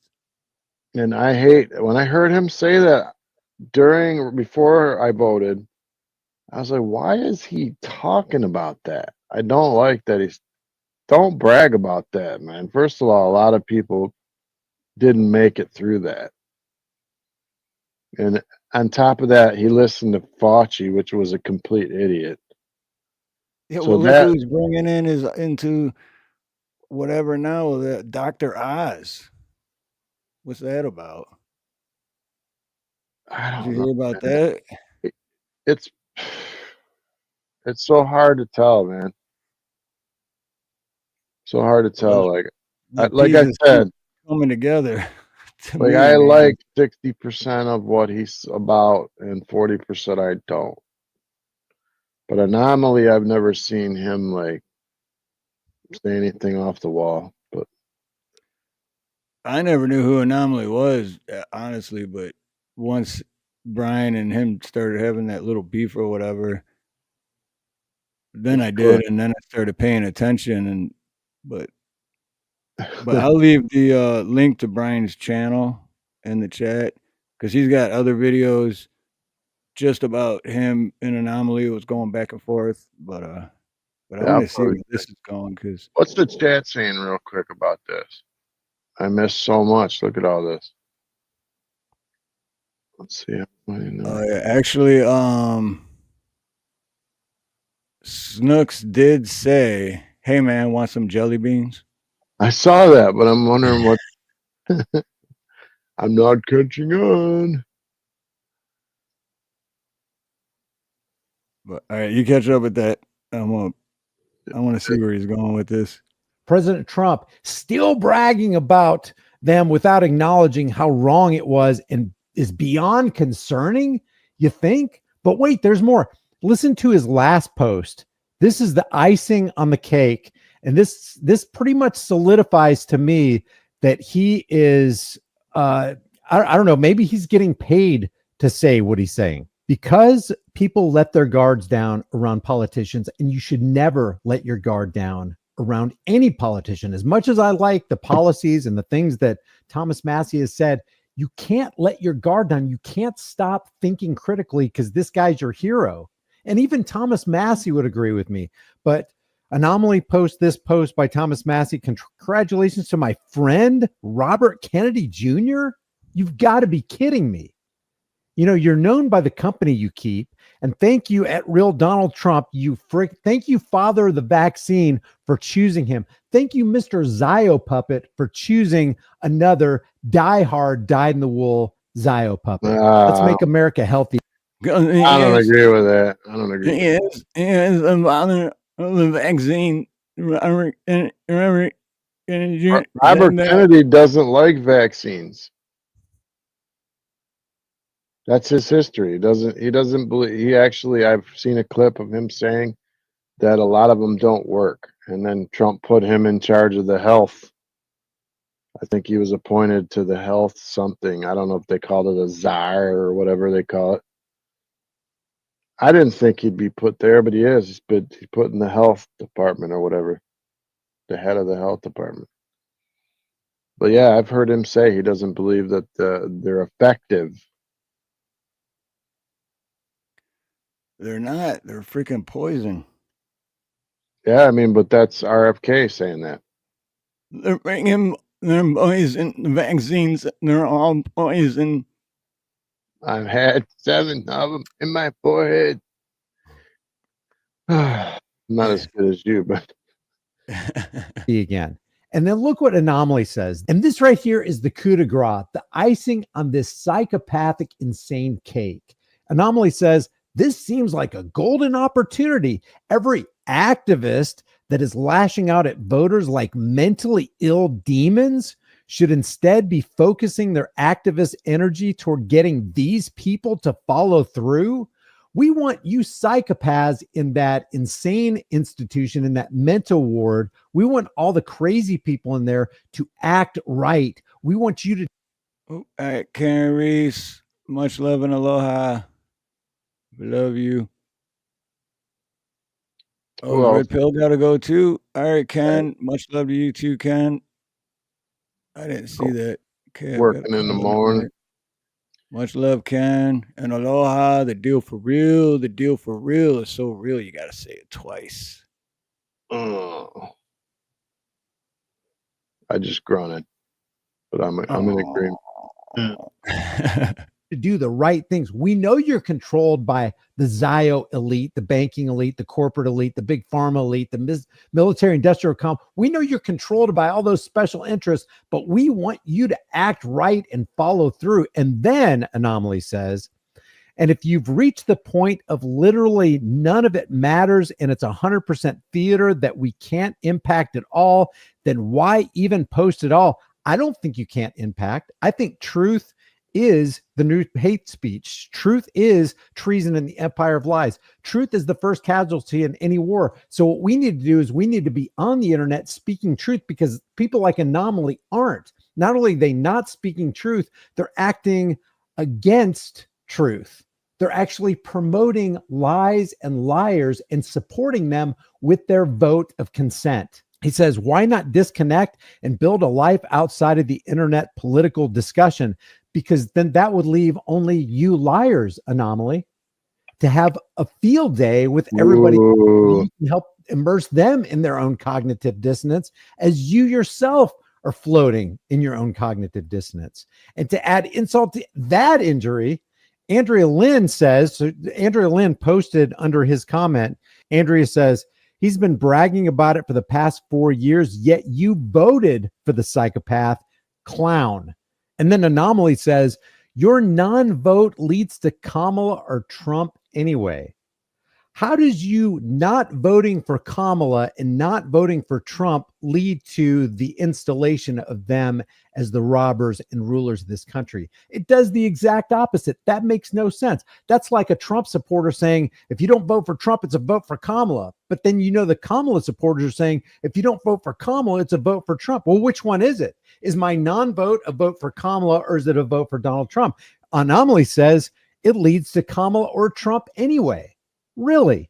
How does me not participating in the system lead to the evil people who are going to rule and lord over and be the puppets dangling from the string from the puppet masters of that system? Explain that, Anomaly. And then he says, why burn? My take on that. What's that? I could give you my take on that. Yeah. Like, okay, so say every year you vote Republican, you're from a certain district, right? Say 20% of that district decides not to vote this year and they don't vote Republican or Democrat. That can change the dynamic of that election to either vote for one or the other, because you didn't vote, so it didn't support the one, so it gave power to the other one because that percentage didn't vote. That's just my take on it. Does that make sense? Yeah, that makes sense. My question is though, what would happen if nobody voted? I mean, I wish that I could believe that would happen. No, I'm genuinely at like, what would happen if nobody voted? Like, what do they do? They're just like, all right, well, there's 0 votes. What then? What? Like, is there a You would have procedure? Is there? probably military control after that. Yeah, how do they pick? Because the whole thing is, what it comes down to is we, the people, are in charge, not them. But unfortunately, that's not how it's going, because obviously they are in charge, but that's not how it's supposed to be. So if nobody voted and said, we're not voting for that, then what happens? Are they just like, their egos are too big and they're like, well, we're still in charge. Fuck you. We're going to. Well, it's like, remember when Biden said, well, it's not like the American people can rise up against us anyways. What are they going to do? Fight F-16s and missiles? Yeah. Remember that? Yeah. I was like, whoa. Are you telling us the truth? Oh, I'm sure it was. And yeah, that's what I mean. What would happen when if it came to that? Because then they'd be like, well, we're in charge anyway, and your vote never mattered to begin with. It was all dog and pony show. And then, It could be. One day we'll know. But all right, this is almost over. Actually, this is the one I thought it was. There was actually well, it's almost over. With you on most topics because they voted. You've got to be kidding me. The guy who just said that the greatest evils and tyranny have been committed under Operation Warp Speed and Donald Trump, the guy that Anomaly voted for, this is ludicrous. And to say every activist that's lashing out at voters like mentally ill demons, we who didn't vote for the psychopathic, parasitic political demons in Washington's district of criminals, you're calling us demons when you're the one who actually voted the demons in? And now you complain about what the demons are continuing to say and take credit for? This is over the top. This is beyond the pale. This is the wildest of the wild. Leave your thoughts about this. If you think oh wait, what does he say? I'm a mentally ill demon because I am pointing out the fact that continuing to be complicit with and voting for it and giving your consent to tyranny leads to more tyranny, and warning people against that and saying, hey, why don't we do something different? Why don't we stop doing the same things over and over, expecting a different result? Why don't we all band together, create stronger communities, and not participate in this evil system? There's a reason that the powers that shouldn't be want you to vote. They want you demoralized and dehumanized. They want you to lay your virtue on the altar, walk away from your integrity, let go of principle, and vote for people you know are psychopathic rulers, people you know are the father of the vaccine, who promote the big pharma industrial complex, the military industrial complex, the prison industrial complex, uphold the drug wars, which isn't a war on drugs, it's a war on people. You are voting for them, and the powers that shouldn't be love it. Anomaly. And yes, they do. And that's what I've been saying for a while, is like voting is giving your consent to be ruled over. And then, and Lisa Anderson, aloha. Good to see you. Jam says, realistically, in every election, people with, remember when you couldn't even say election Right. on YouTube, or you get a strike? That's crazy. People with high income and high education vote at higher rates than people with less income and less education. Yep. True. What's up, Noah Escaping? I never seen you before. Welcome to the show. Who's that? Noah Escaping. Oh, no escape. Oh, right on. I love the name. I can't. Yeah, aloha. Welcome.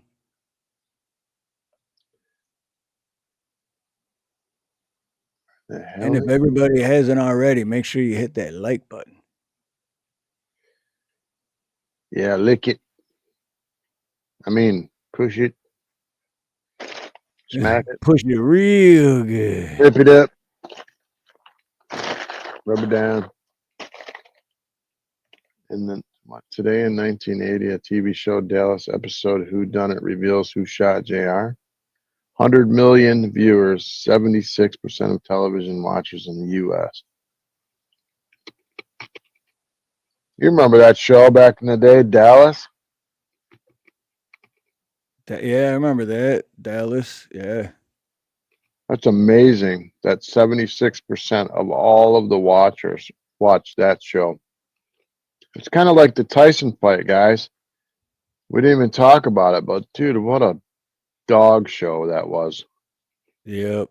Oh my God. We're definitely going to talk about that in 10 minutes. Yep. Because remind me, because there's one more that I haven't seen yet, and I want to know what this is about. It's titled, Did Trump Just Prove He's Owned?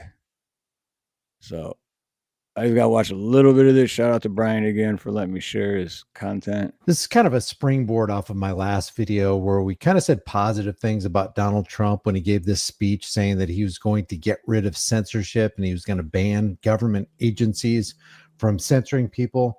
I just want to add to this, because when a politician says something that looks like it's positive, it looks like it's good. The question is, are you going to believe them? I mean, they are a politician. They are professional, seasoned liars.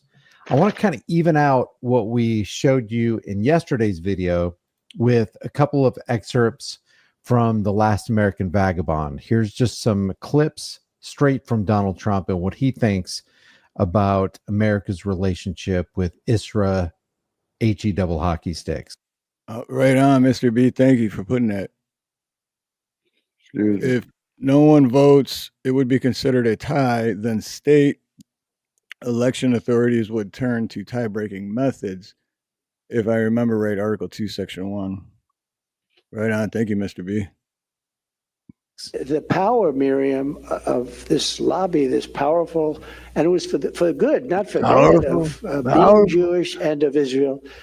And unfortunately, they're not necessarily the same, because you have Jewish people living in New York who really don't support. You look at the New York Times, and they do not support Israel, and I don't think they support Jewish people. You want to know the truth, and you wonder where it all came from. But why did it come? And they have to get together. They have to be strong.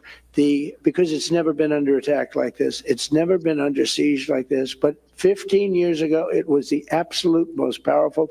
You couldn't have an AOC plus 3. They wouldn't have a chance of being elected anywhere. And today you have AOC and some of these people, and they're pretty violent, and they hate Israel and they hate Jewish people. And you're going to end up winning because you're going to have the president, okay? So you're going to end up winning, but you do have people, and it's amazing. You, Israel, are going to end up winning because you're going to have the president. What does that mean? The radical Marxist left and the sympathizers of the radical Islamic terror, who Democrats have imported from all over. I love how they've been throwing that word radical out, man. They just like, you know, those words that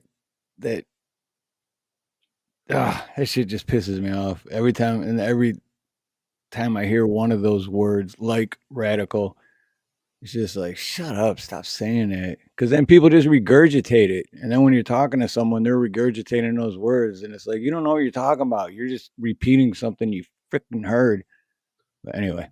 For the world have. And you always have to play the left versus right paradigm lie because it makes it more powerful. It almost forces people into the cattle chute of picking a side when it's really the same team that you're picking, whether you pick team red or team blue. It's the same team. Yeah, no shit, no escaping.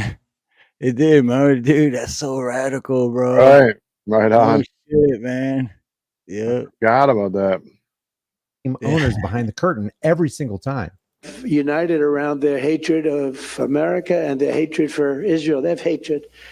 The toxic poison of anti-Semitism now courses through the veins of radical Democrat Party. I mean, this is a radical group of people. Say it again. I never thought I'd see that either. They have gone crazy. Radical. And instead of expunging this hatred, wasn't Kamala there Harris the is Ninja pandering Turtles to that it. made that popular? Bibi, he wouldn't talk to him. What's that? Wasn't it the Ninja Turtles that made that popular? I think Radical. so, yeah. Radical, right, and then radical, yeah. You want to get a pizza? Well, radical. Didn't want to talk to him, didn't want to mention when they finally were forced to meet. She wouldn't be there. She wouldn't be in Congress, and they were forced to meet. It was like she couldn't stay. She just wanted to get out of the room. You can't have that. She'll let it go. She'll let Israel go. We're here tonight because... That's not true.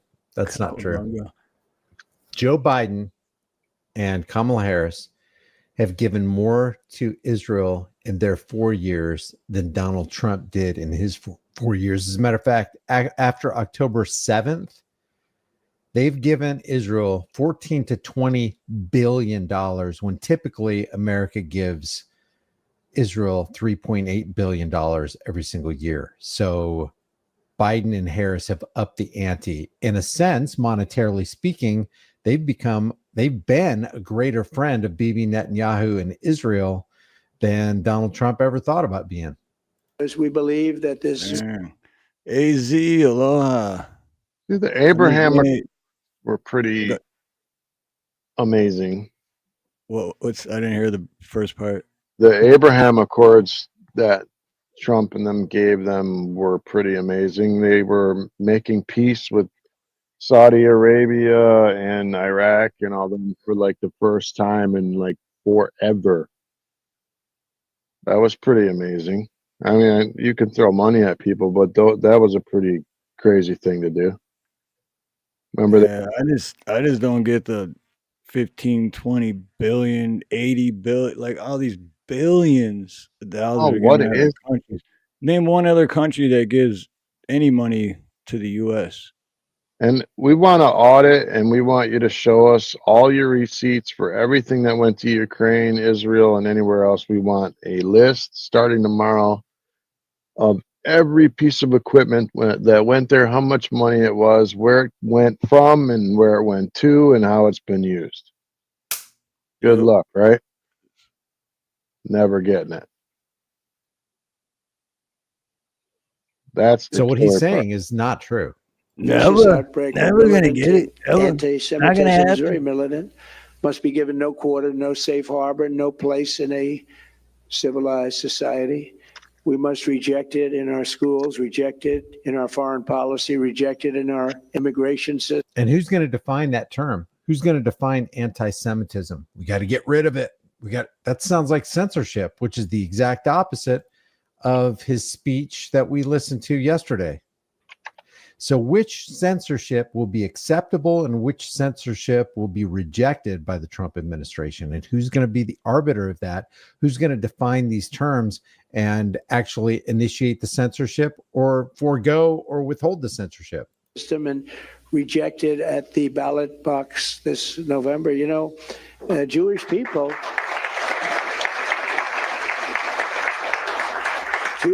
have to not vote by habit. You vote by habit for Democrats, and the Democrats are really against you now. If you look at what they're doing, they're absolutely against you. You have to stop. You have to be smart. People can't believe that. Playing that Team Red versus Team Blue. Here is him on a radio talk show. Listen to what he says here. Well, you know, the biggest change I've seen in Congress is Israel literally owned Congress. You understand that 10 years ago, 15 years ago. And it was so powerful. It was so powerful. And I think you know exactly what I'm saying. They had such power. Israel had such power, and rightfully. Had, past tense, and rightfully? So there's two lies here. There's no had. They currently have the power, and rightfully, that's a lie too. No foreign country should have power over the United States Congress, but Trump calls it rightfully. Interesting. So he's telling two lies, one on top of the other. Over Congress. You know, Israel was the most powerful lobby in the country 15 years ago. Today, between Tlaib and AOC and all of these people, what they're doing, Israel, they don't have the backing that they once had. You'll give it to them. Yeah, I'm good. So two lies. Number one, Israel rightly has power over Congress. And the second lie, Israel doesn't have power over Congress currently. Here's mega donor Miriam Adelson, the widow of Sheldon Adelson, who just gave the Trump campaign $100 million. And what exactly does Adelson expect? Back to back from that sum of money. The president is Donald Trump.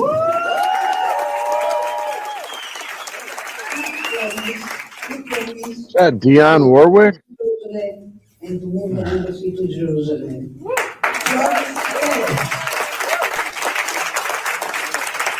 He promised to withdraw from Iran nuclear deal. And promised I can't even tell what she's saying, to be honest. peace between Israel and Arab nations. Yeah, I have no idea.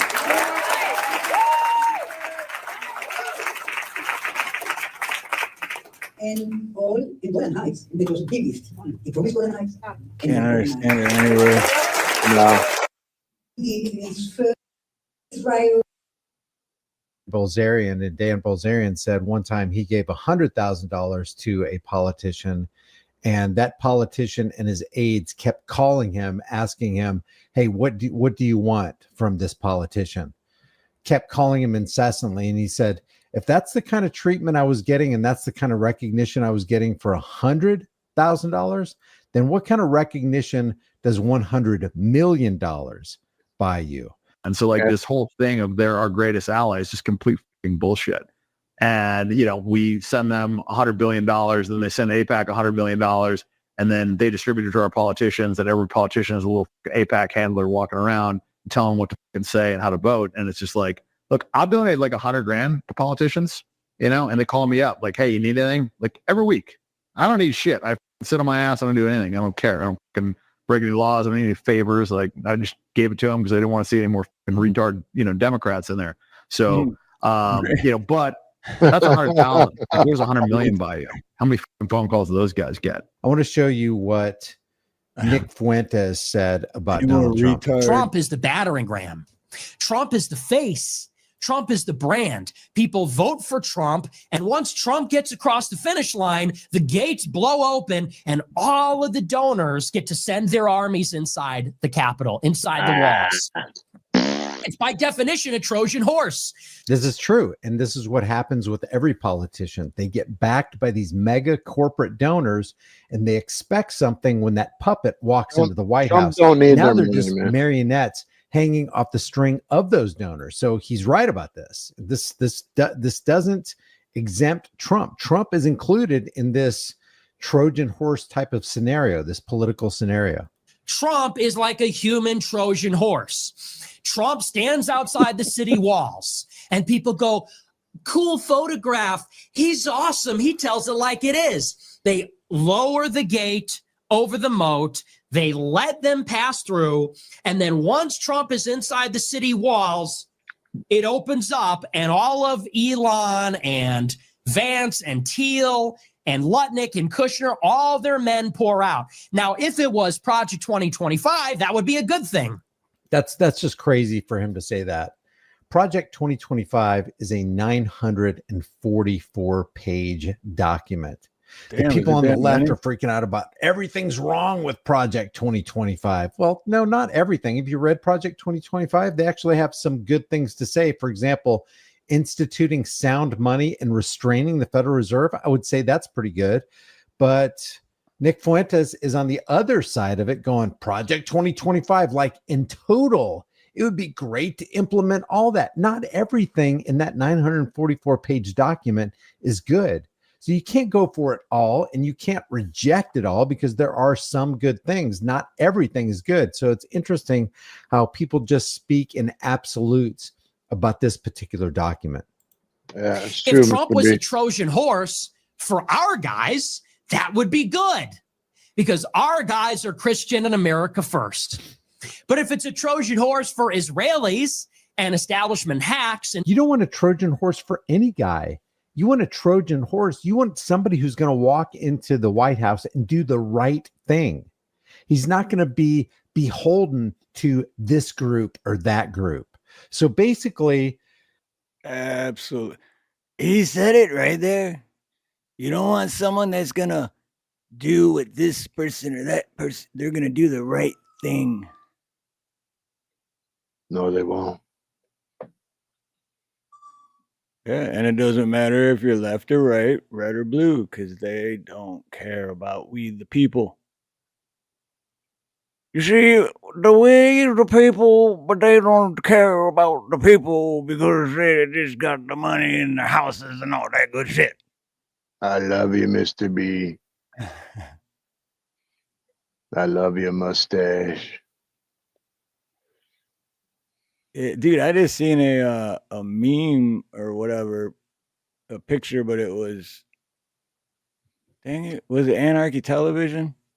I'm not sure, but it was a picture, and it's like, this is why there needs to be terms, because, and it showed a picture of Biden when he first got into politics, and holy shit, I mean, dude, it was a very long time. What's up, Tennessee Ridge Runner? But so anyway, talk about fake fights. Man, that fight was so set up and scripted and bullshit. And why did Jake say afterwards, I got your money, Mike? I got your money, Mike. Like, Mike didn't fight. Mike didn't fight. After the second round, he didn't even fight back. I think it was like around 80 punches landed for Jake, and then like 18 landed from Mike. It's like, dude, Mike just needed the money, which is crazy to think he'd put his legacy on the line to do that. And Jake Paul ain't nothing but a punk bitch, dude. I got a bone to pick. I think, all right, Mike Tyson was biting his glove.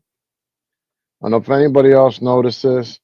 No, everyone knows. Yeah, that's a lot of the videos I watch. They just kept bringing up the biting the glove. And Okay, so my take on that is every time Mike got pissed off, he had to remember not to get pissed off and knock Jake out. He bit the glove instead. yeah, he was holding back. Oh, yeah, Yeah, because when he was, remember Holyfield They got frustrated. He's trying to kill Holy. Well, not kill him, but whatever. He bit part of his ear off. Yep. Out of frustration. I mean, he's probably frustrated he couldn't give him. Have you seen him in his spar sessions? He knocked one of the guys out. Yeah. Yeah, Like, even at 58 years old, dude, that guy would. Yeah. the first And round, I saw 3 real punches that he threw. I was like, okay, that's Mike right there. And then he was like, they pulled him back and said, hey, man, you're getting $20 million. And God knows, what they gave him for the Versace underwear he wore out to his weigh-in and the law firm he had on his shirt. And probably had like his sister's brother's uncle's friend put money on Jake Paul, like 100 million, 200 million. Oh, yeah, because, yep. You think about how that works. Low blue. But Yeah, real quick, I'm just going to guess, and I could be wrong, but I'm just going to guess No Escaping is younger. Yeah. He said legacy. Mike Tyson's a dork. What do you mean legacy ?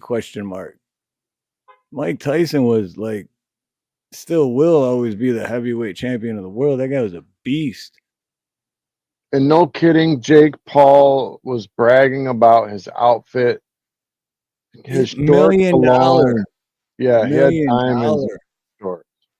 And you see what he kept spraying? I want to know what he was spraying, dude. Oh, I guess that it's either Jake or Logan. I don't watch either of those guys. I didn't even know who they were until this fight first started or was going to happen. Yeah. But I guess it's one of the brothers, like body deodorant or something. I thought it was like, pheromones to get Mike excited. No. Like get Mike a little, so he'd be less angry. But he was like spraying all that. He looked like such a dweeb. His entrance was so stupid. Yeah, especially because oh, it was a reference to the Hangover with the Phil Collins song, doo doo doo doo doo. Yeah, but it was. And then he comes in like that. $1 million, remind you, that's how much Jake paid for the clothes. It's so stupid. You remember Mike Tyson? Then he didn't even know the song. It's like, dude, if you're gonna do a reference to like make fun of Mike or whatever, if that's what you're doing, I don't know how that's making fun of him. How the hell is that making fun of him, dude? Because that's a classic movie, and Mike was in it. So how is that making fun of him? And then you don't even know the song, and he was off beat doing the drum solo part. But yeah, it makes me sick, dude.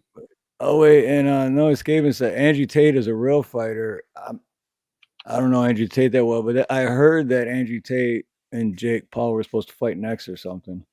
He won't fight him. I guarantee you that Jake Paul will not fight him. I'd be willing to bet $100 that $500 that he won't take that fight. Tate would wreck him, dude. I think he's a 5th degree black belt. I'm not sure, but to answer Mr. B's question, well, one, I agree with you. I don't get the hype on it either, but I think the hype is because that's what he's good at. He's good at promoting bullshit.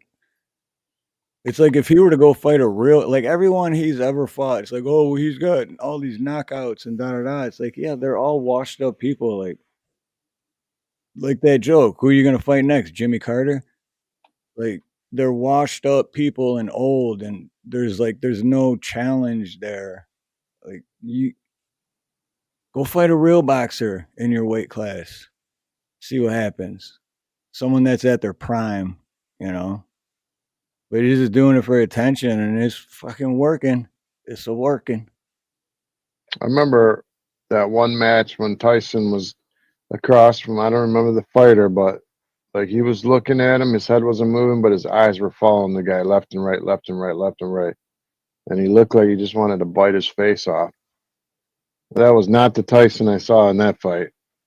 That was just like, make your 20 million, go home. You can do some commercials. You'll get a Nike deal. And basically, I read Mike's statement afterwards, and he was just like, he's like, I won either way. If I beat him, I didn't beat him. I won either way. I walked away with my pride. I walked away with my money. You know what I mean? Like, pretty much, you're all stupid for paying the money. How much did you pay for a front row seat to that fight? That's what I want to know. You Yeah. know, imagine.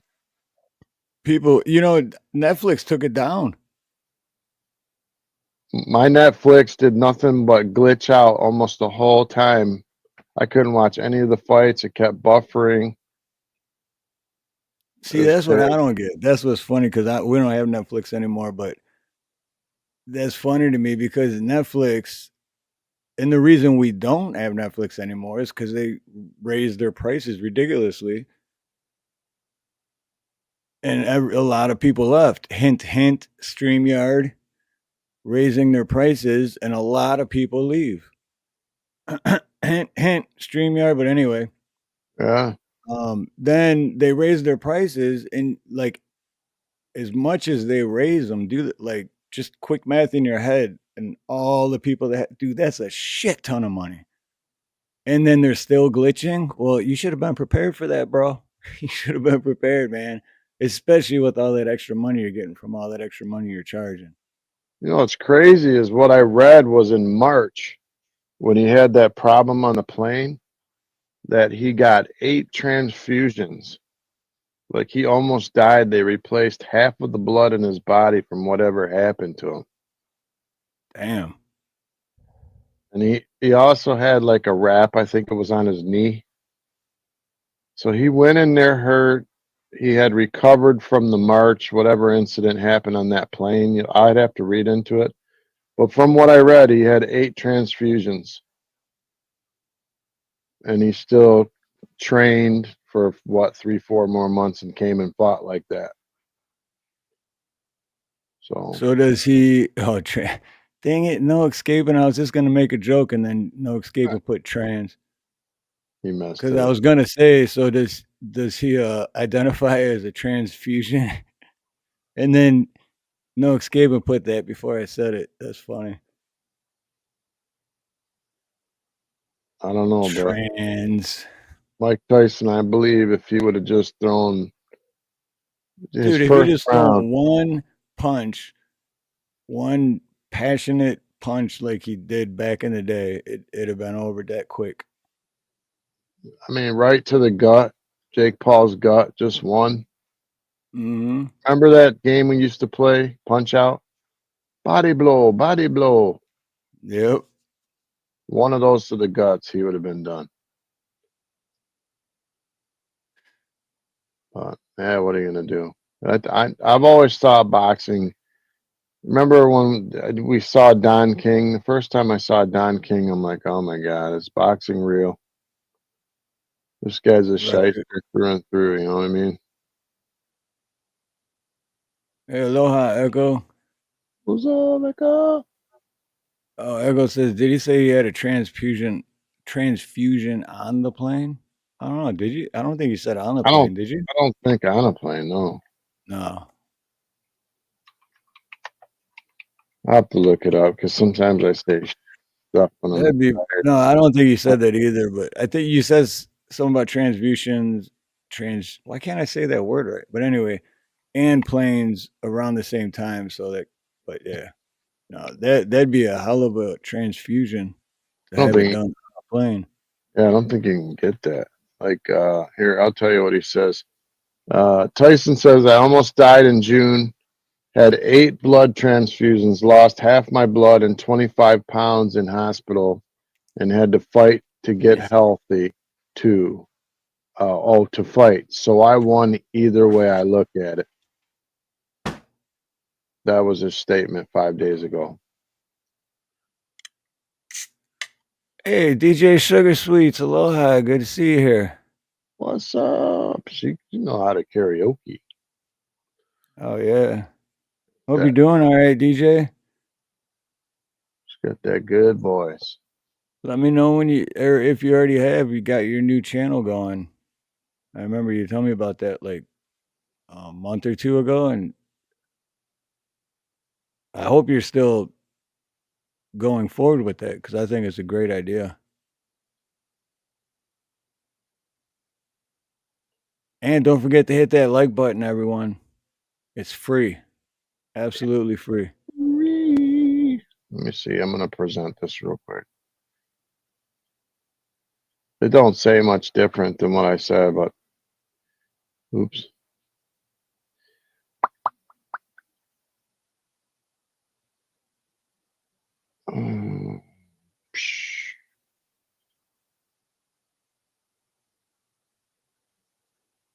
Oh, wait. It was said Tyson would make the most of it, most if he made it all 8 rounds, and he would make less if he knocked Paul out. Right. So it is always goes down to money. There we It's go. always, yeah. And, okay, what does this one say? This is one of those situations when you lost but still won. I'm grateful for last night. No regrets to get in the ring one last time. I almost died in June. Had 8 blood transfusions, lost half my blood, 25 pounds in the hospital. I had to fight to get healthy to fight, so I won. To have my children see me stand toe-to-toe and finish 8 rounds with a talented fighter half my age in front of a packed Dallas Cowboy Stadium is an experience that no man has the right to ask for. Thank you, Mike Tyson. It's an experience that no man has the right to ask for. But you. if I had 8 transfusions, there ain't no way I would have got in the ring and fought 8 rounds. That just shows he's, I don't know, he's either crazy or got some serious heart. Well, he's got heart, man, because I've watched a lot of documentaries and all that shit on Tyson, and I mean that dude had a messed up life, like you know. Do you remember when there was like some Right on, gangster DJ. fought Tyson? Gangster? Yeah, it was like some gang leader or something called Mike Tyson out back in the day, and he fought some gangbanger. Like street fighting or like Yeah, I remember something he got in a scruffle or whatever you want to call it on the streets. some gang leader or something called him out, and then Tyson beat his face in.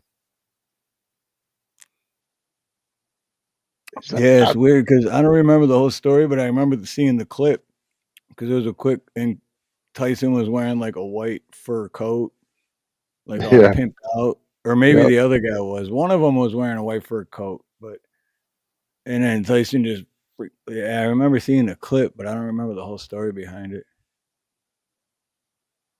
Was it Mitch Green? Yeah, I think it was DJ the Street Fight in Vegas. I'm not sure. All I know, man, is whatever, dude. It sucks because I even said before the fight, if Mike loses, it's because he really needs the money. Well, his net worth was only 10 million. Well, like Van was saying, he gets more if he goes all 8 rounds and less if he knocks him out. And I heard he ended up getting 20. I don't know Yeah. how true that is, but Here's this real quick. Oh shit! I always fuck this up. How Mike Tyson punished a gangster twice for disrespect? Right, Tyson, you know it. You hit me, I'm gonna kill you.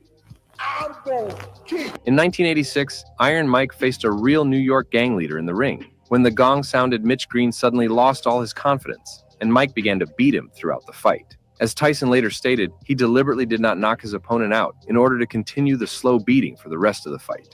Mike won by unanimous decision of the judges, and the Bandit could not come to terms with the defeat, and a few years later, decided to ask the Iron already on the street. Yeah, it is see, noteworthy there's the that white even fur there, coat. Tyson had no problem with one punch, sent Green to a knockout. As a result, the Bandit wrote a police report on Mike for bodily injury.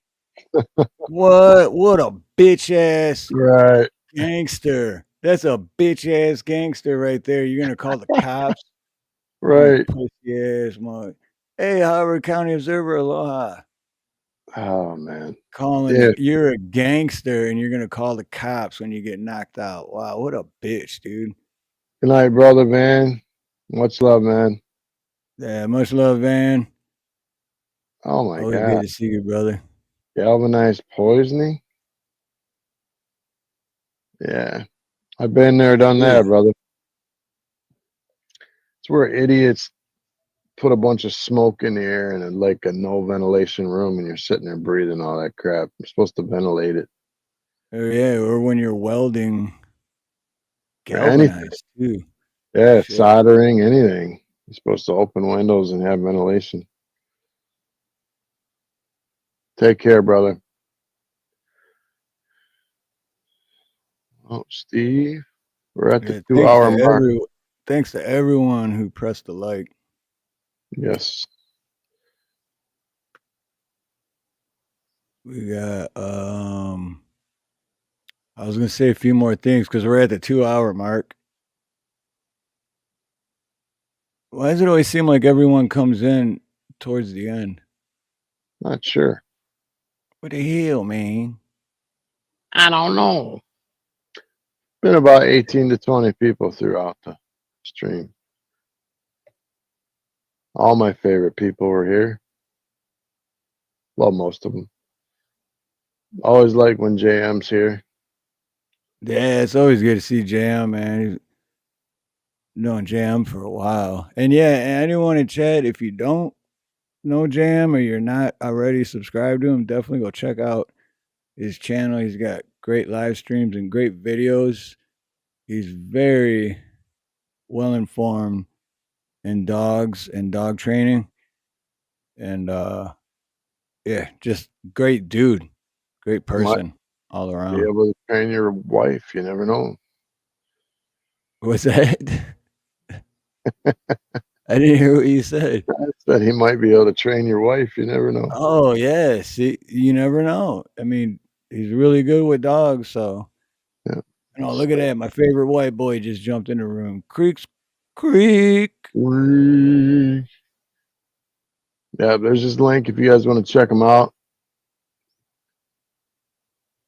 Yeah, definitely go subscribe. He's got, like I said, great lives, great videos, funny videos, informative videos, and yeah, just a good dude.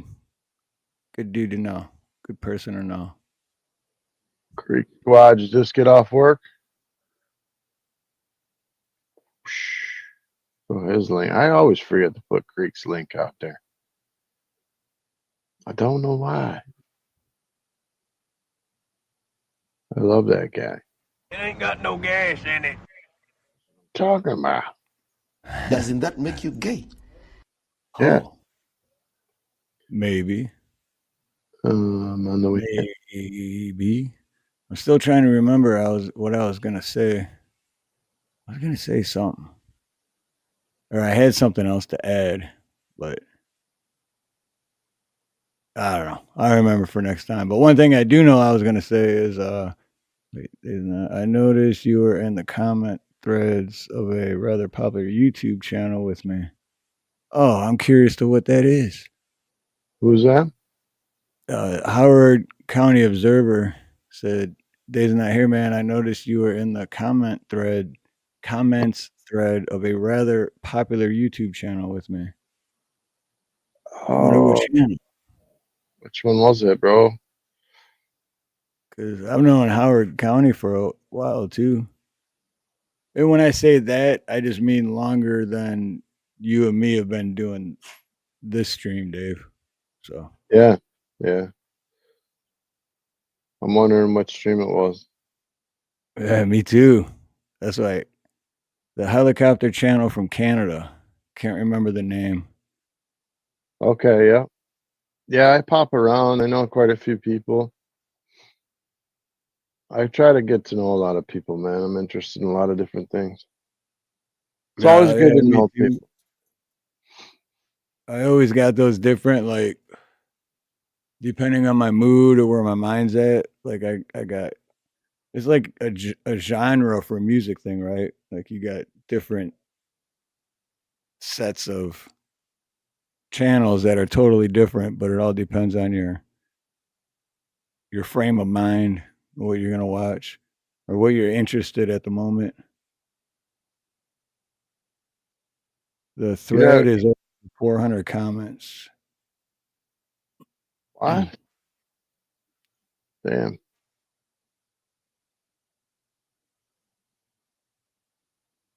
I'm surely not on something I said. No, yeah, I think it just means like the where you leave comment under the video, it always tell you how many Oh yeah. comments. Yeah. Wow. It's great. 400 comments is quite a few. Oh yeah. I don't even know, like, well, my one video just went over 35,000 the other day. That'd be awesome, Howard, if you could. I don't know if that's got, it probably doesn't, but I know it's got a lot of comments, but not 400. So yeah, 400 is a lot.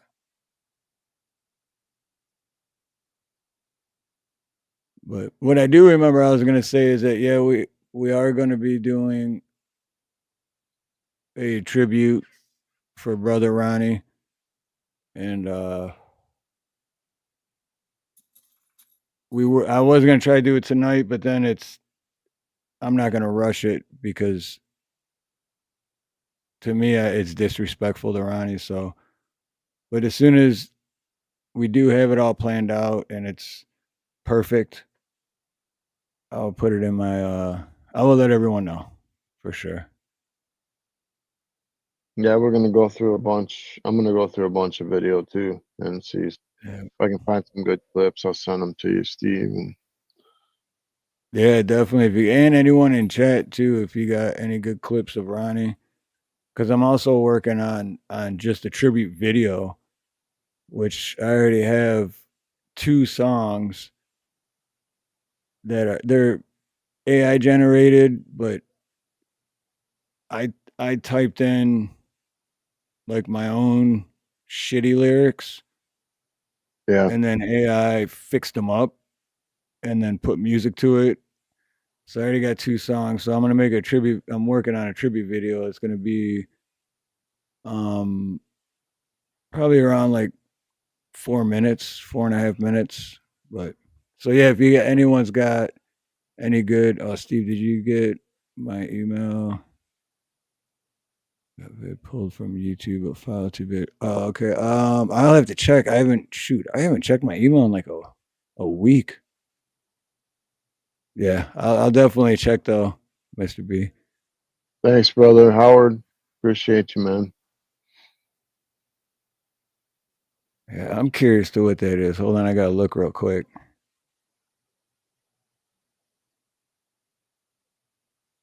Damn, my computer's running slow.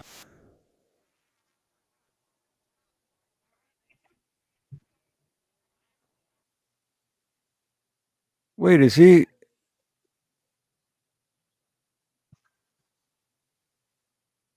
Is it?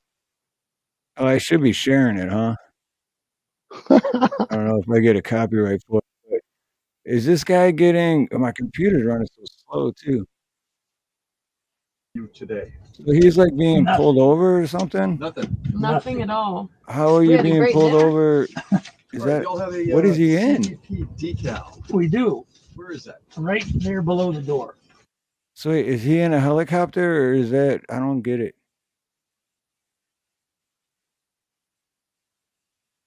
If he's in a helicopter, how's he getting pulled over? And or is it like I don't understand. What do you got in this helicopter, sir? Any alcohol, tobacco, or firearms in the aircraft? No, sir. Anything alive in the aircraft other than the 2 of you? No. You want this door open? You leave it open, Blake. What kind of question is that? What was the question? Anything alive in the helicopter other than you two? I don't get how did he pull over a helicopter? Pull over. You pull over. Oh shoot, JM, did you? See, I haven't been on YouTube all day until I started the stream. But Howard. It's all good, man. Ooh.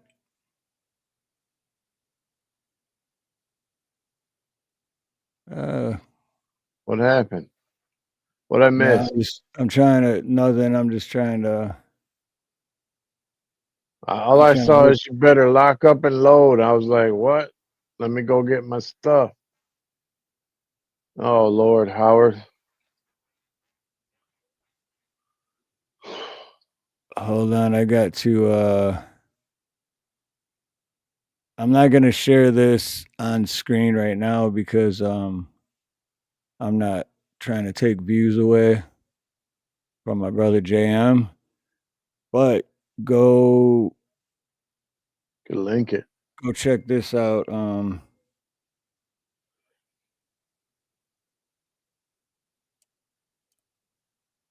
second. Man, I forgot. I didn't really realize this many people didn't know.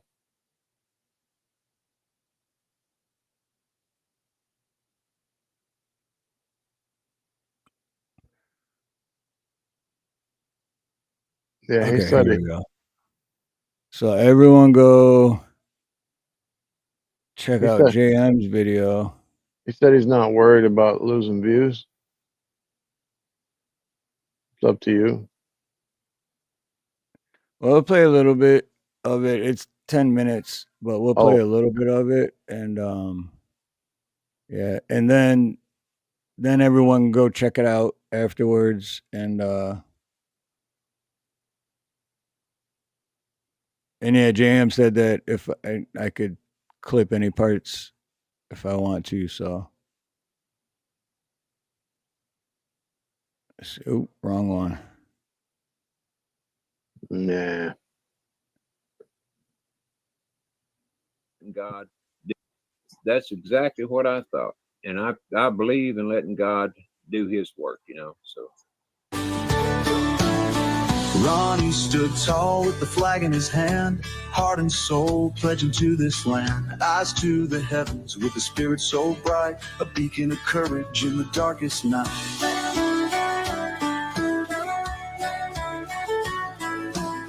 He kneeled down to pray in a whisper so strong, bound to the canvas of right and wrong. Arms wide open like wings of an eagle, guiding us back when we wandered along. God bless Ronnie and the path he chose. God bless the love that in his heart grows. To country and kin he gave all his might, a star in the sky now shining so bright.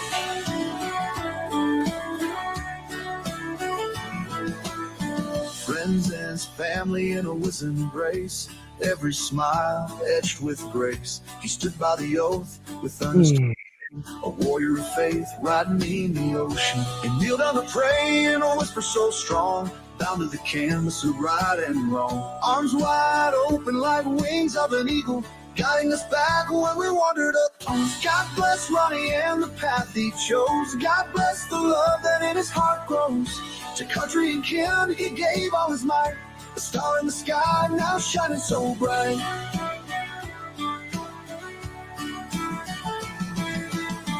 Friends and family and the path he chose, every smile etched with grace. He stood by the oath with earnest devotion, a warrior of faith right in the ocean. In every heartbeat you can hear his song, a melody timeless forever long. The Constitution held close within his grasp, dreams enduring, never letting us collapse. God bless Ronnie and the path he chose. God bless the love that in his heart grows. To country and kin he gave all his might, a star in the sky now shining so bright. Whoa, whoa, whoa, God bless so bright. Whoa, whoa, whoa.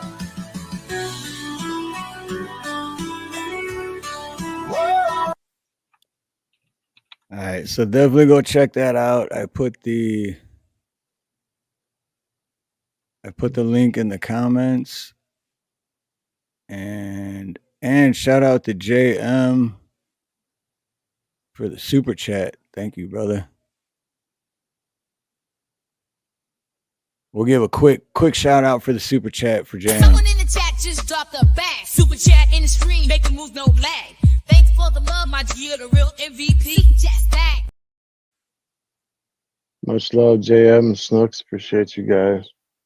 All right. And I pinned the link for that tribute from JM's channel to go check it out. Give him a like, leave a comment. That helps the algorithm. Because I know there's a lot of people that know Ronnie that we don't know, and other people that don't know us, and it helps the algorithm so that maybe those other people can also see it and, get it out to the people it needs to be out to. Just real quick, also to Grunt Style, we appreciate the coupons that you guys sent us and the codes. And we just wanted to shout you guys out and thank you for everything that you do. Upcoming, I believe they're going to be giving us some coupon codes for the chat members to save 30 to 35% on your first order, but still waiting on emails. But shout out to Grunt Style. Absolutely. And shout out to Tallow Dream Cream, which if you leave a promo code Aloha, you get 15% off, I believe. And great product. I still use it every day. So and American made and good people. So it's made from the jellyfish from the Hawaiian Ocean. I keep forgetting to thank Dr. Squatch Soap, but shout out to Dr. Squatch. We appreciate you too. More on that upcoming as emails come back. We got some stuff in the works, folks. We're going to try to get you guys some savings. We're going to have our own Black Friday. Yeah, what he said. Oh, Black Friday. Oh, Black Friday. Well, I got lucky today, man. I wear a cologne called God, I'm gonna forget now. What the hell's wrong with me? Sauvage. Christian Dior makes something called Sauvage, and it's normally like $110 a bottle. Tonight I went to get my mom some Depends for the hospital. It's kind of too much information, but anyway, I went out to do something nice for my mom, got her something nice, and when I got done, it printed me out my receipt, and on the receipt it was a 40% off one item in the store of CVS. And I've been wanting to get my cologne because I've been out, and they had $100 bottle, and if you bought the $100 bottle, you got $10 in store cash. So I got a 40% off coupon, and ended up getting the $100 bottle for $49. Damn. Oh, dang! See what happens. You do something good for somebody else, and God bless. I haven't worn cologne since I was a teenager, I think. I don't know, cologne, What? I don't know, it burns my nose. We used to wear Obsession. Yeah, back when I was a teenager, yeah. But it even bothered me back then. Oh, really? That's why when I'm around, if I'm out in public or whatever, and if someone puts too much perfume or cologne on, I'm just like, oh God. Mr. B. Burning my nose. You know it, brother. Well, if you go home and you weren't getting none and your wife just catches a whiff of you going by, it might change the mood. Just saying. Don't be wearing too much. Nah, I say you gotta be all natural, get that BO kicking, that hard working, raw dogging that shit. You got raw dogging. The smell of nasty pipes. Come here, baby. Smell that sludge. Anyways, where'd my mind go? I've been asking myself that question about my mind for the last 5 years. I still haven't found it, but Nanya, aloha Nanya. Mr. B says he's never going to shower again. It's not perfume, bro. Okay, it's eau de toilette. Eau de toilette. There is a perfume though. There's one called Elixir, and then there's a perfume. As long as you have a bidet, you're okay. A bidet? Yeah, I don't have one of those yet.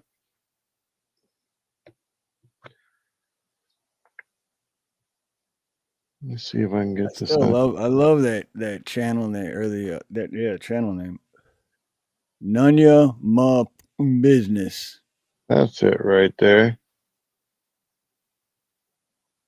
Sauvage. Sauvage Dior. Yeah. What if you pronounced it like it was spelled? Sauvage. I call it savage, but you know who's Sauvage. You know whose cologne it is? Johnny Depp. That's his deal. He's walking like through the desert and all these wolves come up and he's wearing it and it's like hair blown in the wind. And it's like Sauvage Dior. Oh, so it's supposed to be like savage, but Yeah. Sauvage. It's just that's a funny. cool way to say savage.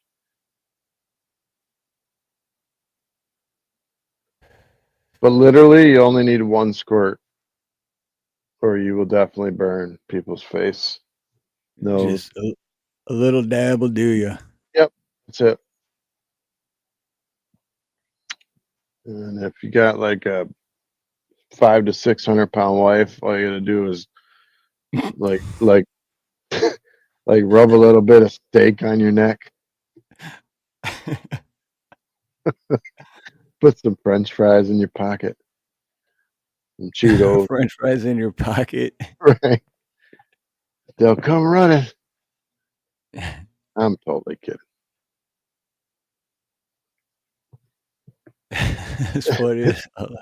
This is the most random thing I ever would say, but if What's you up, were gonna LSP? what's up, LSP?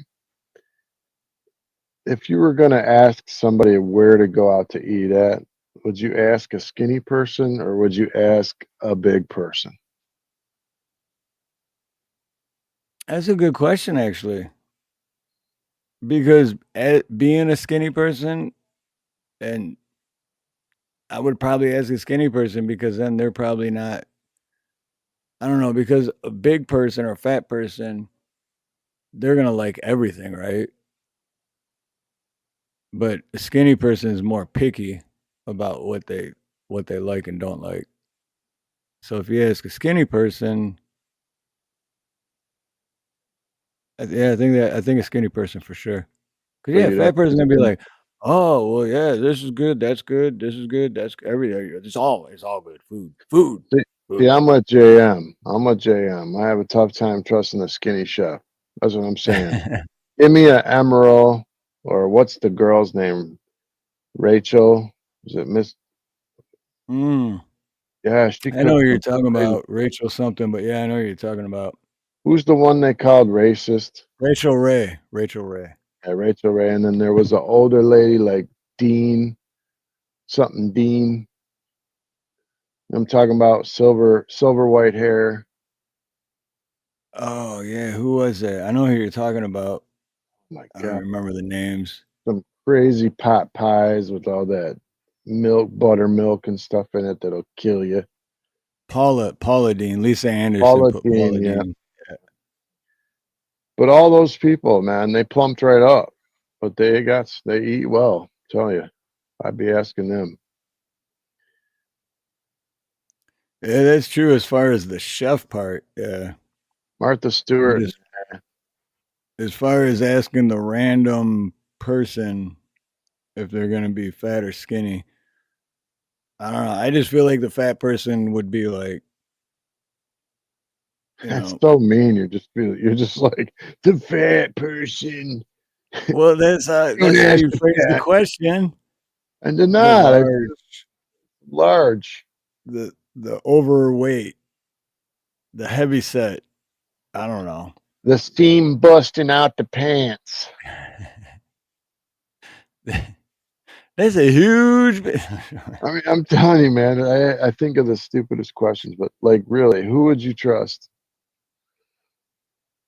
It's like people giving you advice on, like, if your dietitian at the hospital was 400 pounds, 500 pounds, you ain't listening to her on what to eat, right? Right. Yeah, I'm just saying, like, in general. It's that's like true.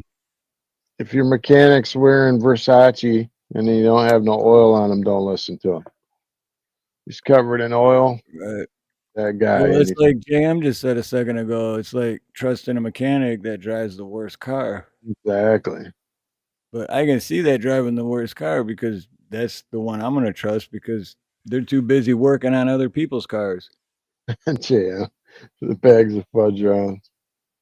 All this In the bags. country. Yeah, if you're 300 pounds, my taxes ought not to pay for your bags of fudge rounds. It's a damn shame. Oh, cheap date. She's a cheap date. Couple Tic Tacs. Blue Jay Outpost. Ding, ding, ding. Hey, Blue Jay. Blue Jay's good, people. So I've got this big meeting tomorrow. I've got a doctor's appointment, and I've got to go to work because I haven't been to work in a long time. And I've got to sit down with the union and all of my bosses and the director and try to go over my schedule that's going to work for me to be able to still help my mom at home and work part-time instead of full-time.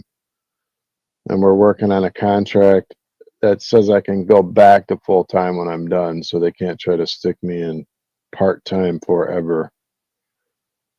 Right. And I don't know if I told you I won that. I was just going to say, didn't something happen a few weeks ago too?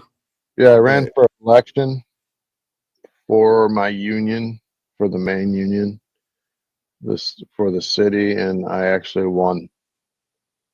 So Yeah, that's awesome, dude. yeah, my term starts in January. I have no idea what I'm doing, but I will figure it out by the time I get there and have a plan. So yeah, anybody can win an election. That's awesome that you won it too, man. Because yeah, I know everything that's going on in your life, and then I can just see you showing up to that first one. And Oh, certain Matt, other people will be there, and certain other people will be like, "What are you doing here?"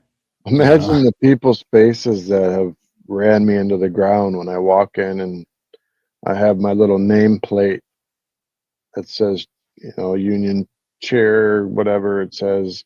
Right. And I'd sit down with them all and they're like, well, you're supposed to set up the room for us. Yeah. Not today.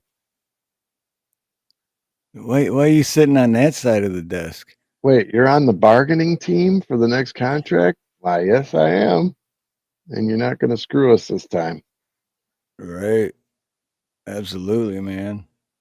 That's the Well, best part. I'm not afraid to strike a little bit. You know what I mean? Everybody's afraid, but look at everybody striking right now to get inflation so high. You got to have enough money, man. If you're barely working and you got nothing, or you're working hard and you got nothing, you got to have a little increase. And it's taxpayer money that's paying us. You know what I mean? It's like, how are you going to be cheap with taxpayer money when you're spending more money on goof? You know what I mean? Their budget is like 7 million a year.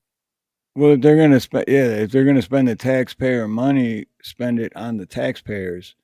Well, and spend it on the employees that handle the city business, so they do it right. I mean, not saying I would do a bad job for less Right. money, but it makes That's you kind of feel what I meant, though. appreciated. Like, That's kind of what I meant though. Spend not so they can just give it away or put it in their own pockets or mishandle it and misuse it.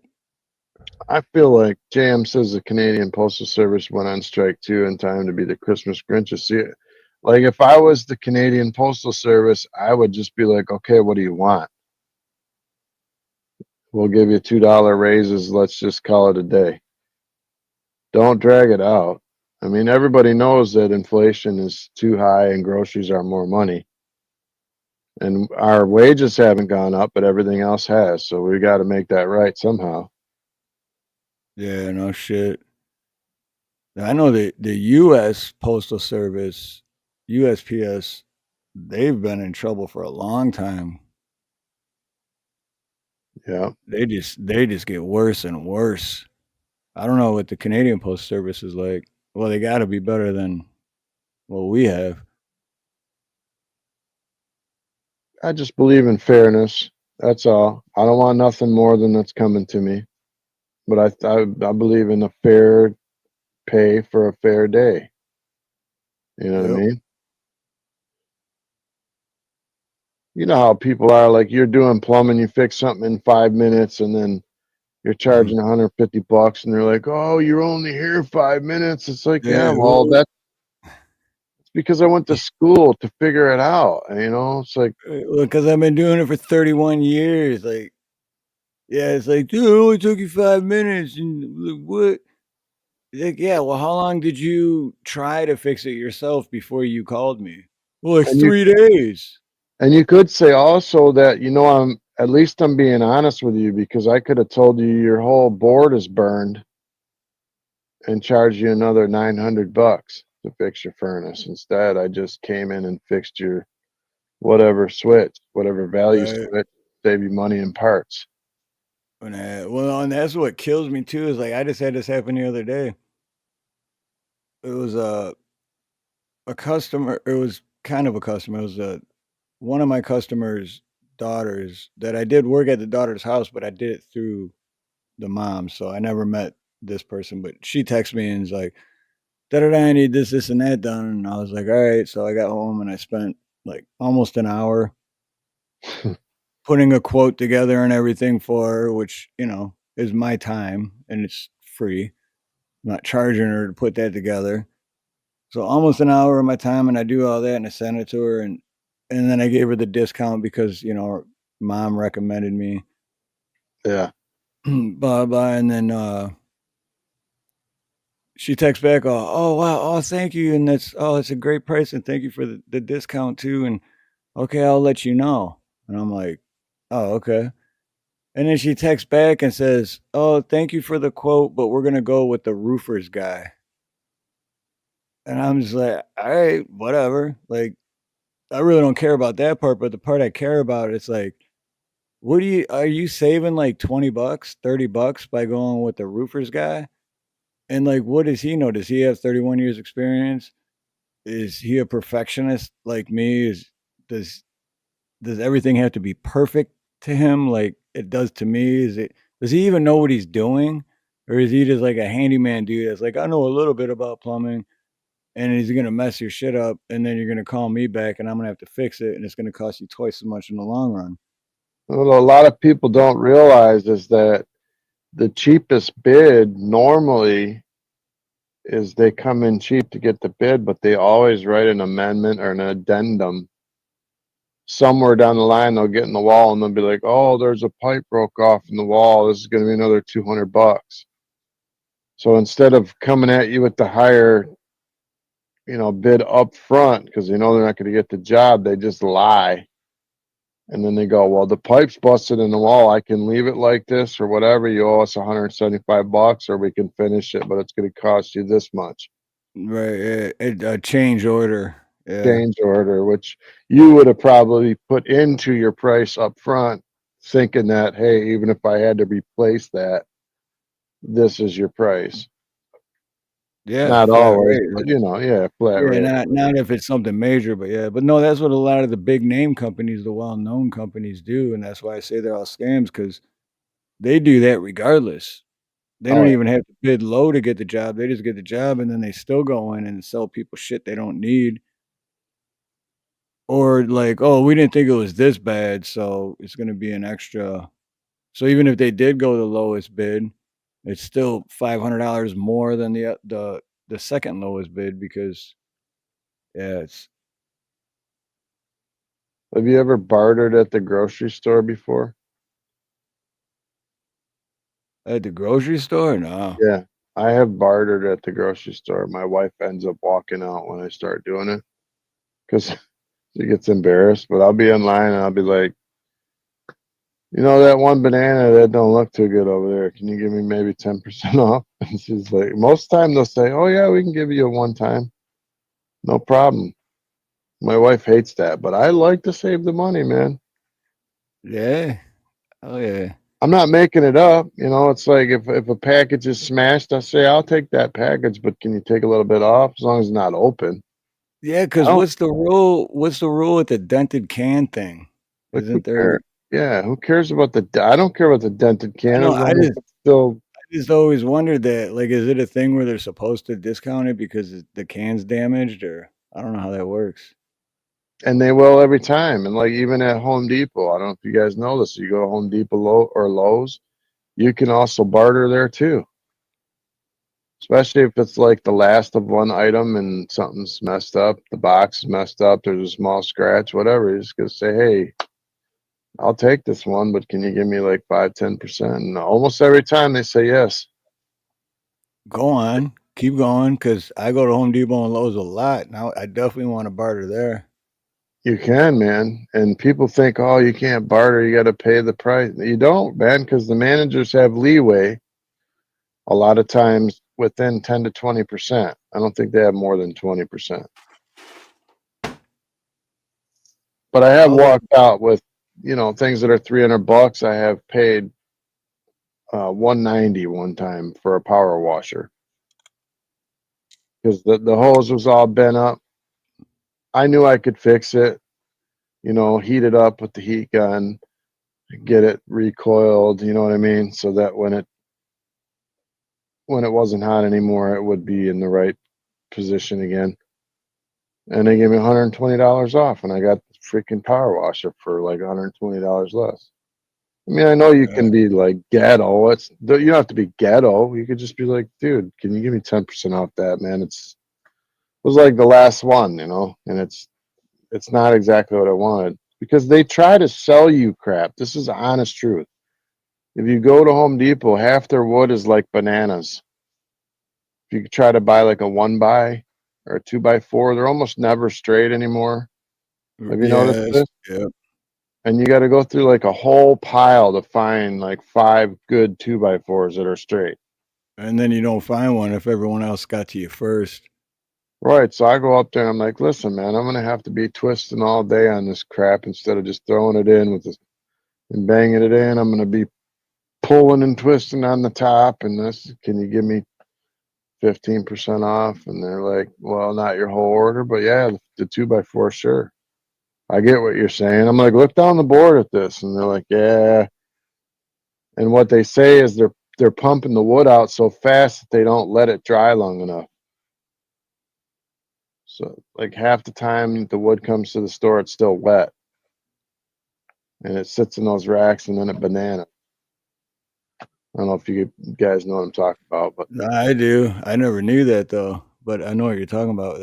I never knew that. It's crazy. yeah, they kiln dry. You know, they bake some of that stuff, and it's supposed to be like flat. But you start getting bananas, it's like, and if you go to an actual lumber yard, you can get better lumber. Yes, He's got crooked wood.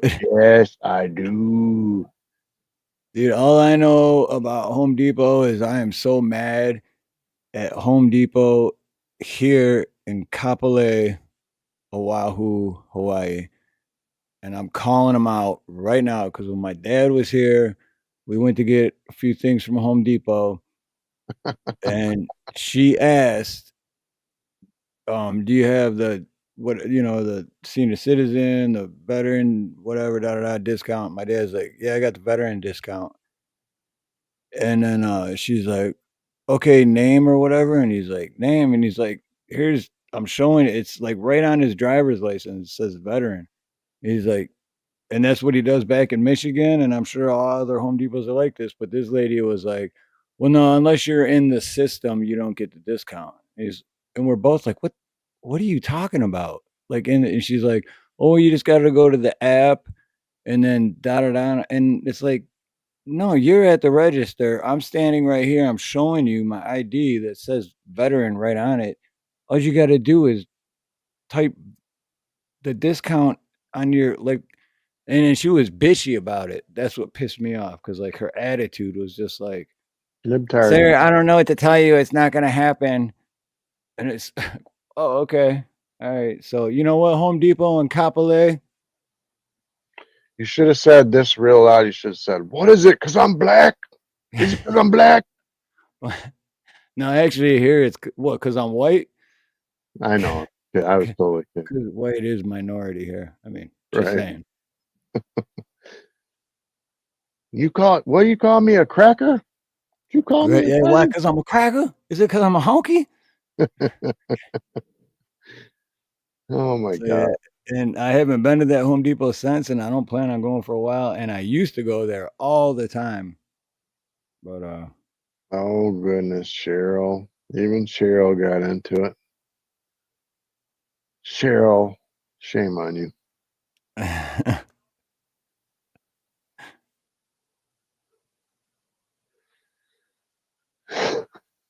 But you know what? On a good note, Lowe's and Waipahu, or technically it's in Waikele, but Waipahu, Lowe's. Yeah, I give them a shaka because they're cool and they're nice and they all know me there. Just like they used to know me at the Kapolei Home Depot, but I'm going to Lowe's now. How many likes we got? We got 40 likes because I got to sign off soon. Oh shoot! We were gonna do that. Holy crap! 40 minutes ago. My bad, dude. So all right, Oh, it's all well, good. I got the meeting in the morning. yeah, no, well, I wanna talk to you real quick backstage too afterwards. So we'll do Yep. final thoughts and call it a night. And just let y'all know we love black folks and white folks. And Chinese and Japanese and Filipino Every and color. people from the UK and Ireland and Scotland and all over the world. Even if you have banana wood, we love you. Yeah. Even if you have banana wood. Dude, real quick, I just got to tell this story. That just reminded me. I used to have this shirt and it said morning wood, right? But it was a picture of like a lumber yard. It was, but morning wood. You get it? Morning wood. Yeah. And I was living, it was back in Detroit or Metro Detroit. And I was living with my buddy's dad, Roger. Shout out to Roger. And dude, he drank all the time and still went to work every day, but just drunk 24 hours a day. And I showed him the shirt, and he was just like, "Well, what's this? What's this? Morning wood, oh, ha ha, yeah, whatever it is." And then, like a week later, he seen the shirt like laying in the dirty clothes or whatever, and so then he ended up washing it. And then I come home, and he's wearing it, and I'm like, "Oh, dude, you found my shirt, huh?" He's like, "What are you talking about? This is my shirt, man. What do you think? Isn't it funny as hell?" And I'm like, what are you talking about? I'm like, that's my shirt. I showed it to you like a week ago and you just like blew it off like it was stupid or something. And he's like, no, this is my shirt, man. I had it for a long time. But like I said, he was drunk 24/7. So, but anyway, morning wood reminded me of that and never seen that shirt again because I moved out and moved here. Man, this is Dave. Okay. So, all right. So, final thoughts. Oh man. Sounds like cheese. My final thoughts are stand up for yourself. stand up for yourself at work. Don't let the man push you around. Be courteous and kind, but don't, you know what I mean? Don't be a yo-yo for somebody like I did. I ran for that union position. I respectfully fought back against the machine, and they responded well. I thought I might get fired. I was scared, but I didn't let the fear get me. Like, there's always that fear, I'm going to lose my job, I'm going to lose my job, I'm going to lose my job. You know what I mean? You can't live that way, man. You can't live in fear. So I say face your fears at work and let it be known, because they do. That's my final thought. Yeah, that's so true too. That's so true on so many levels. Yeah, don't. What really got me was that, like you said, is like don't be afraid. Don't be afraid because they do. So yeah, don't let fear run you. They don't let fear run them. So and them, they is what they try to do to us, we the people, is make you live in fear. Yep. It's always fear. Every time they speak fear, we lose part of our safety or our freedom. And we live in like a little box that they created for us so that they can stay in their bigger box and have their freedom.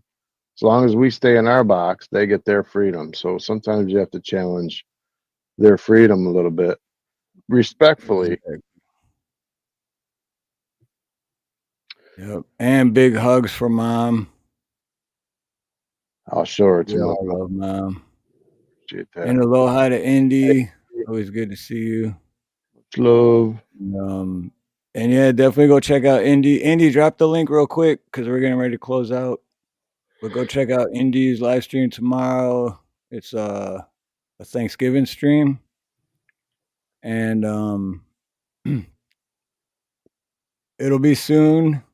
I'm not sure when, but once I find out, I'll let everyone know. But we're gonna be having a tribute for my brother, our brother, Ronnie York, is Ronnie Cash. Oh man, I started tearing up just saying that. But yeah, I will let you guys know. So, and with that thought in your head, remember, at the end of the day, we do all have a lot more in common. And love each other, treat others the way you want to be treated. Because you don't know how long you're going to be here. None of us do. And is it worth it, man? Is it worth it to hold a grudge against someone? Is it worth it to be pissed at someone and then you're gone the next moment or they're gone the next moment? I mean, dude, just treat others the way you want to be treated. Live life happily. And just be yourself. Love one another. So, with that being said, I love all y'all. I love all y'all motherfuckers, man. Have a beautiful morning, beautiful day, beautiful afternoon, beautiful evening, beautiful night, whatever it may be, wherever you are. Much love, much aloha. Most importantly, God bless.